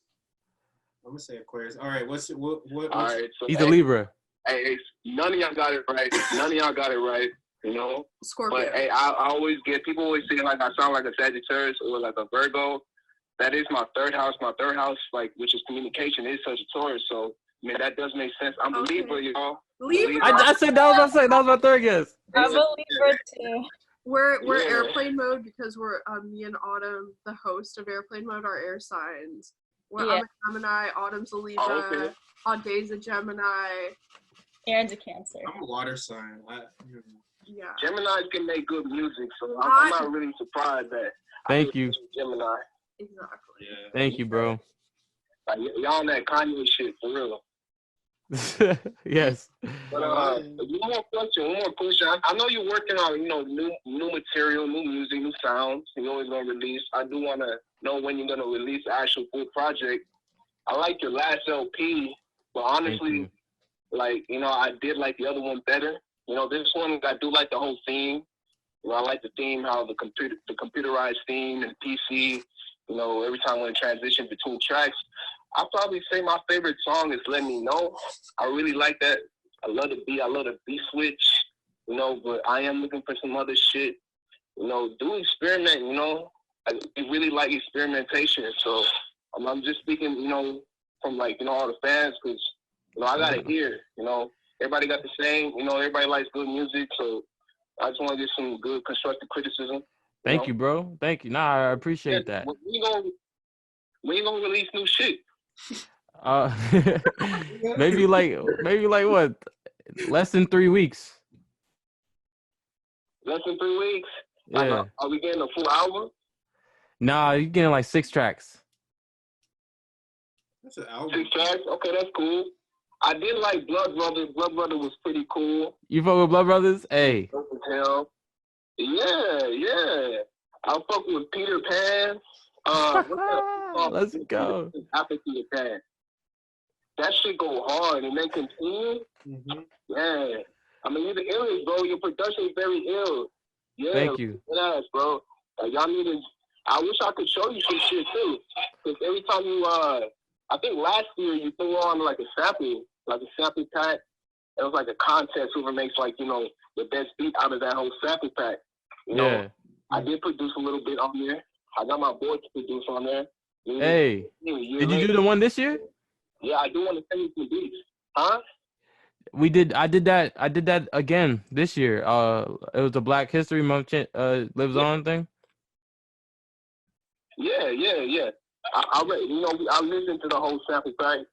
I got my boy to produce some tracks on there. He got some good ass beats that he produced. I think he produced about like 2. I made a whole beat tape, like 2 beat tapes, dude. With that sample?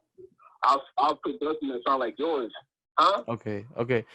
Nah, I thought you said you made like a whole beat tape with the samples. No, that was the samples. Other samples too. We just made like two beats from that. Word up. Yeah. Send me. Word up. Send me some music in the DMs. Is it DMs? Really? Because your shit's closed, bro. You gotta follow me back. I'm not really active. Follow me on IG. Follow me on IG then. IG? Yeah. Okay. I can just email you, or you just use that email for like business. All right. Yeah, email is good, but I usually don't check the emails. Like, that's it. That's why. Okay. But if you let me know that you was on the podcast, and let me know, then I'll check it. Yeah. Because people in my emails be disrespectful. That's why I don't. Okay, all right. And hey, before I end the call, I just want to tell you, tell Mike that nigga can really rap. That nigga is ill. He got his own flow, his own abstract taste. That shit is acquired taste, man. Not everybody can really listen to his music and just get the enjoyment like I do. I really enjoy his music. I enjoy your music.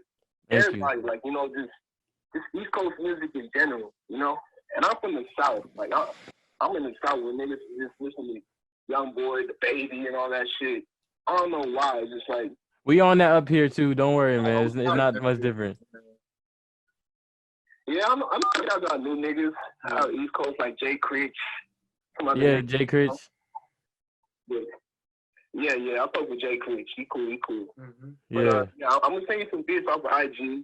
If you see anybody from Canis or Hypnotic Sid, I'm not sure if you're going to remember those names, but... I will. All right, and hey, if I can call back this number, just I'll probably shoot you a text or something like that, ask you another question. I'll be cool, B. I'll try to hit you up. All right, bless, bro. Keep it posted, bro. You'll see the link for this video. All right. Most definitely. All right. Hey, good energy. Peace, man. All right, take care. Cool dude. I like all these people coming in, getting... Yeah, different people. He's from Houston. Shout out Houston. Yeah, for sure. How long have we been going? We've been going for a long ass time. It's 5:37. We start Started at 2. So it's been like Holy 3 hours and shit. 30 minutes. Wow. This is gonna be a crazy. Who's gonna edit? This is gonna be like, people are gonna be like, dang, this was a whole ass conversation. You know what I like about this though? It wasn't like there wasn't when it started there wasn't like it wasn't rushed. You know, we just started talking about whatever. And I know that's the goal for you. Like usually people like try to do that with like interviews now, like just try to make it seem like a conversation, but it's like people do that but then also lose things to talk about. We didn't lose things to talk about. Yeah, I mean, You know I feel like when it starts off like, I just want to have a conversation, then it usually doesn't do that. You know what I mean? Yeah, low key. I just want to have a conversation. Yeah. While you're having a conversation, you don't say, "Hey, I'm glad we're having a conversation." You know what I mean? Yeah. But I mean, Yeah, I feel that. hard. But that's how we got lost track of time. So, but that's a good thing. exactly. I'm not ready for people to be watching this video of me in it. God. Why you say that? I just feel like they're gonna be like judging me from inside their houses, and I don't. Nah, if anybody's judging, you gotta get out of here right now. If you hearing this and you judging Autumn, get out of here. Get out of here, man. They've left the group. Hard. Exactly. Like, fuck that shit. Yeah. I mean, you guys are gonna edit stuff out, like stuff, right? Yeah. We'll make it nice and clean. But don't, don't be mean. Yeah. And we've never we've never posted on YouTube before, so it's a new thing for us. So we're very excited. I'm excited too. Yeah. Wow. That's amazing. Yeah. I feel like I took shrooms or something. Yeah, I know. For a while there. We're coming down from shoot. Okay. Are you done? Do you like 2 more questions or? Sure. Okay. All Are they right. good? Let's see. Maybe you don't even have to do. Okay. They're random. They're like all. Oh. Autumn, Yeah, go yeah. ahead. Autumn, you Oh, go. I mean, I had my own questions still, but then that's like I don't know. Please go ahead. Whatever you I like. just DM the questions. Wait, what questions do we have left in terms of? Oh. We like. They're just stupid. They're just. Yeah, no, we had already. I think we covered everything that like we were gonna ourselves. Don't worry, we'll cut all this out. We make it seamless. The episode. Yeah. I'm not worried. Y'all gonna do your thing. Do you play video games? Do I play video games? Yeah. I just bought a DSi. Oh, okay. Oh no, a DS Lite. Ooh. What games do you have on there? I'm trying to get Pokemon. I love Pokemon. Played Pokemon. I think. Well, my brother really likes Pokemon, and I think that was more, or he like grew up when Pokemon was like really big in like that era, or like they say it's like the golden era of Pokemon, where like during that time. But I don't know. It seems like really fun though. It's pretty. It's good to get lost in. You know what I mean? It's good to distract yourself. Yeah. I really don't play that many games. I play chess. That's a board game. You play chess, Aaron? I play, but I need to practice before we. You know what I mean? Duel. I've been scramble. There's a lot of prep time to practice. Yeah, I got to get like 3 out, and then I'll probably. Yo, let's just play, man. It doesn't matter. How would we play though? Like, through the app. Oh shit! I have an app called Lee Chess, Li Chess. My homie put me on my homie from London put me on. So there's an app. You excuse this green thing on my screen, but you can have like you play like 3 minutes on the clock, or you could play unlimited. Or you can also do like puzzles too. So like if I click the puzzles. No, the what's the app called? Li Chess. Li Chess. Shout out to our sponsor, Li Chess. Yeah. So like you can like it'll like you can strengthen your chess moves by picking the best move on this board. So you pick the best move, and if you get 2 best moves, you just keep doing different puzzles. So it's pretty cool. Yeah, Nice. definitely. I can't really show you right here, but like I wish I could. Oh, I can actually show you a screen share. Yeah. Yeah. I can show you real quick. All right, but let me one sec. Kind of messy right now. Oh, I think you have the option to screen share only one. So like for example, say you had Spotify up, you can like just make sure. Oh yeah, just do that. Yeah, I got you. Because I'm cluttered on my computer. Let's see. It's Safari. Okay, yeah. And share computer with sounds or whatever. All right. Do you see Safari? Yeah, but only like. Oh, there we go. Yeah. Do you see the chest? Yeah, I see it. Yeah. All right, so this is the puzzle. So they have a puzzle today. As you can see, I've been fucking up these puzzles. So the reds is the green is the ones I want. So you'll try to find the best move for I guess black, and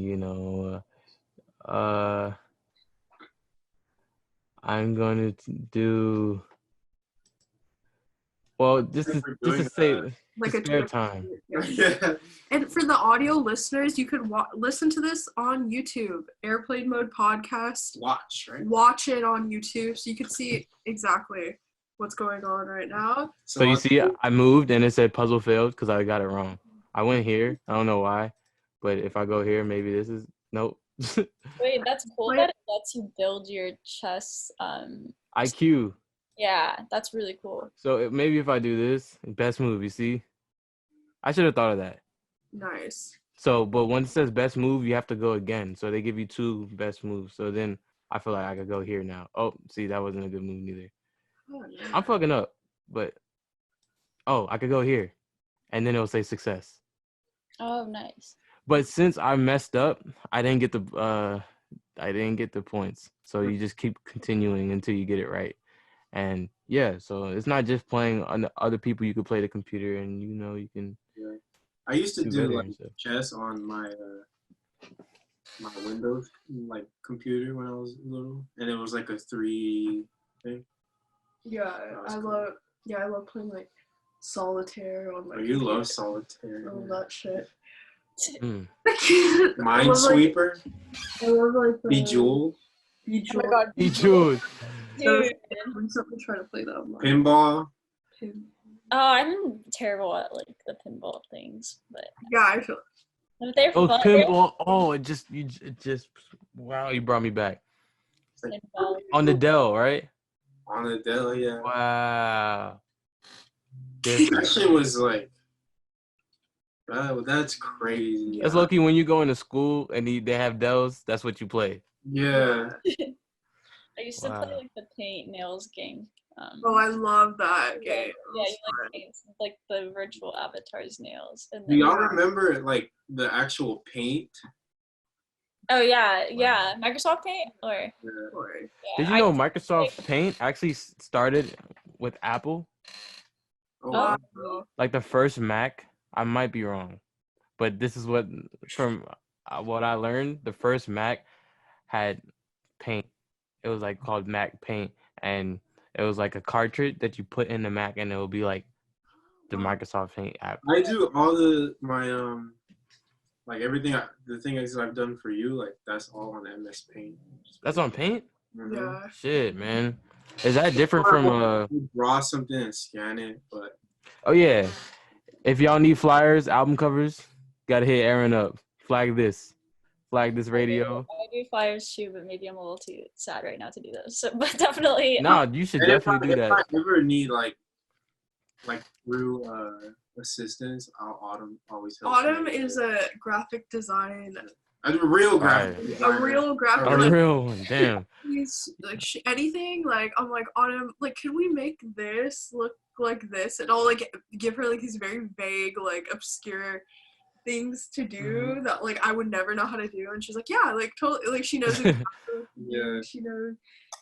But one thing I give Aaron is that he didn't have to go to school to be a really good graphic designer. So he's like it reminds me of this YouTuber I watch who he makes food like he'll make like the Good Burger or like he makes food based on like the movies and stuff like that. Oh, that's Like, he like makes different versions of it, but he doesn't call himself a chef because he feels like he didn't get that. Like he didn't like he's just curious and has the resources to do that. And that's how I feel about graphic design. It's like I'm just really curious about like art and all that shit, and like making stuff for people, and like being in service for an artist is like really interesting to me. And so like that's just how I get it off, you know what I mean, in that particular moment, you know. But I don't think I've ever like been like, oh, I'm like a graphic designer, you know what I mean? Like, yeah, same. I don't even, because I'm always like, or I'd like to be in the same boat as you. I feel like I'd like to think of it that way too more versus like I feel like graphic designer sounds so like corporate-y, you know what I mean? So like and then I feel like it's like it sounds like, oh yeah, like who is that new guy, and you're in like the office break room, like, yeah, that's our graphic designer, and it's like But that title comes in handy. it does. That's a very like, yeah. Sometimes even if I'm like have been like on Ableton for like a week or something like that, people are like, oh, what do you do? I'll be like, I haven't even done a graphic in a long time. I'll say it sometimes, like, oh, I like dabble in like graphic design, like I do art on the computer. Yeah. That's like a solidified, like, oh, okay, word. Yeah. Also, Yes. you have like the way you've evolved in your graphic design, or like your art in general, because I mean also like there's a lot of different forms of art put into graphic design. It's not just like just on the computer, like you like scan things and stuff. Exactly. Yeah, get that texture. Yeah, and it's evolved so much. Like I love seeing like when Aaron, like when you have me like scan something maybe at home for you, like it's just like I love seeing the stuff you make. Oh snap! Yeah, somebody the other day, I forget who I was talking to. Definitely was somebody. I don't remember who I was talking to, but definitely was like a fan. Mm-hmm. He was like, "Yo, oh yeah, okay. Some I actually use Zoom for beat lessons." Mm-hmm. And somebody was like, "Yo, like, I think it was him that said it, but he said, yo, the album art for Along the Hudson is fire, yo." He was like, "Who did that shit?" Like, he was like, "Yo, that shit is like," I don't think it was that dude. It was somebody else, because he was like, "Yo, that shit is fire. Like, that shit is amazing." And I was like, "Yeah, that's my guy, Aaron." Yeah. I love that, dude. I mean, shouts out to you for like we did that. You know what I mean? Yeah, we did that, man. But someone's calling in. They're on hold. Yo, I'm sorry for putting you on hold, but state your name and where you're from. You're on airplane mode. It's been like 4 hours. Hello? Don't be shy. Don't play. Even Shiro's tripping. Hello? All right, man, we going. Hello, yes. I can hear people. Maybe they don't realize, or they don't hear us. They got scared. They like got scared. They were clowning. Wow. These pranksters. Yeah, they're funny. But yeah, I'm glad that he liked that album. Yeah, it looks pretty cool. Cause I was like, that's like one of the first ones I've ever done that was on like that's on app. Like I could show anyone that anytime. Yeah, that's really tight. Also, I'm gonna take a photo of all of us to capture the moment, and if you guys just want it. Okay, I did it. Nice. Okay. We can go all night, man. No. I gotta eat though. We got like all the good listener questions we asked you. I think this is like a good thing for like any like young people that admire you that are listening to you. Any advice you have for like young kids, young artists and stuff that you want to tell them? about someone who's creatively passionate or someone who's not creatively passionate? What would you want to bring to them? I guess it's just everything's gonna be okay. Mm-hmm. I don't really have advice right now. I feel like I'm tired. We we went through a lot. I feel like my inspirational quotes and proverbs. I only have so much in a day. I can't think of it anymore. But all I know is it's gonna be okay. I'm thinking like, what am I doing as a kid right now? I'm like not in school. I'm just in the crib playing games. I don't know. I really don't know. I can't really speak for it right now. It's so crazy, man. But I just try to be a positive influence for people like the youth, and you know, yeah, I feel like I believe in them. I believe in them. Yeah, I totally. believe in them. Yeah. Well, thank you so much. Yeah. Thank you guys for having me. For real. Episode. What you guys about to eat? I don't know. I'm like excited to talk about Some it though. bullshit, I'm probably. gonna eat some fish tacos right now, actually. Fish tacos? Sounds Yeah. fire. Yeah, they're so. Oh, I can't wait. Cause my grandpa always eats them. That's his like one. Like, or he's just like always eating those. I don't know why. Like Like an older person food, I feel like. It is an older person. I don't see young people like in middle school eating fish tacos. Fish No. tacos. Yeah, it's I didn't know it was a thing It's until a- Matt Long. It's a mature palate, you know what I mean? it's so good though, and I'm like. Fish burritos, though? What? You had a fish burrito? Oh, I can't do that. Fish burrito is too weird for me. You gotta try. Burrito. I have a weird relationship with burritos. I'm not a big burrito fan. Yeah, a lot of people don't like burritos. I love burritos. Burritos are fire. I think they're very convenient for like. Convenient. Yeah, they're convenient. Yeah, which I like. It's Like filling. Filling. Yeah. definitely really fitting or fitting. Throw it Filling. in your backpack. But so are 3 tacos are really filling too. Yeah, definitely. And I like what I like about tacos too is if you can have different kinds maybe like. Yeah. Well, I just find it funny because like fish tacos and burritos, aren't they like the same thing? You was like, yeah, fish tacos, and then the air was like burritos. You're like, nah, it's I burritos. can't. Well, cause it's like I need a corn. Yeah, I can't do the flour. It's dense. Okay. Yeah, I feel a lot too much of like A good thing. Mixing two Yeah. things and Thank stuff. you everybody. I feel like everybody's energy was really nice today. Yeah, everybody's energy was awesome. Thank you. Yeah. I'm glad You guys for having I've never done an interview this long. Yeah. yeah. It didn't even really feel like an interview. It felt like hangout. Yeah, Felt like- definitely. I'm saying. Yeah, this time next week, guys, or what? Yeah, this every week. Every week. Make fun of each other. Podcast, airplane. I always make this joke with like Zoom calls, but imagine this is like the world leader like meeting, like now we're like figuring out what we're gonna do next. Got the Bronx. Yeah. It's like up to us. Yeah. I know, we're at like a very long table with What like did you guys have for the last 3? last episode we had our friend Zamar, who's like a photographer. Before that we had our friend Darlene, who's just fucking amazing and like hilarious. She's like my childhood best friend. Yeah, and like our first one was just us, so we're just Nice. And I've never been on it. She was just at my house.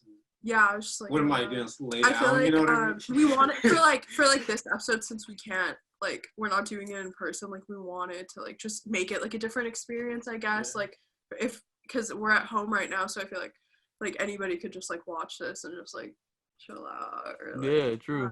And Put it in the atmosphere. I'm a fan of long ass content because I me feel like fucking too. you don't. People be like, why is this interview 3 hours? And I'm like, bro, you watch like Stranger Things. Just Really? like watch it. I'm screwed. Just like watch it like throughout your week or some shit. Yeah, you know what I mean? exactly. Like, that's totally like I'll listen to like podcasts in like increments throughout my day and stuff, or like revisit it, and like especially with when like when I'm having like or do like interviews or whatever of people that I like admire and stuff. I always love getting that like extra. It's raw. It's really raw, you know. Like trying to keep an interview, like I was saying, like trying to keep an interview like or a podcast like 1 hour. Yeah. And like really letting time control where the conversation goes really makes it forced and inauthentic. But this was raw, you know. Yeah. Like I'm definitely feeling a little fatigued. Yeah. Because I didn't eat yet. But it's only because I didn't eat yet. That's all. You know, we could talk for hours. Yeah, exactly. So let's all have dinner together. Fatigue, I like that. Yeah, Thank you guys so much for listening and watching and everything. So much love for everyone. Stay safe. Everything will be okay. And thank you so much. Thank you. Bye. So this is the end? Yeah. Goodbye. Or yeah. are we gonna Okay. keep talking? This is the end of the video. Or in the podcast. Okay. All right. All right. Bye.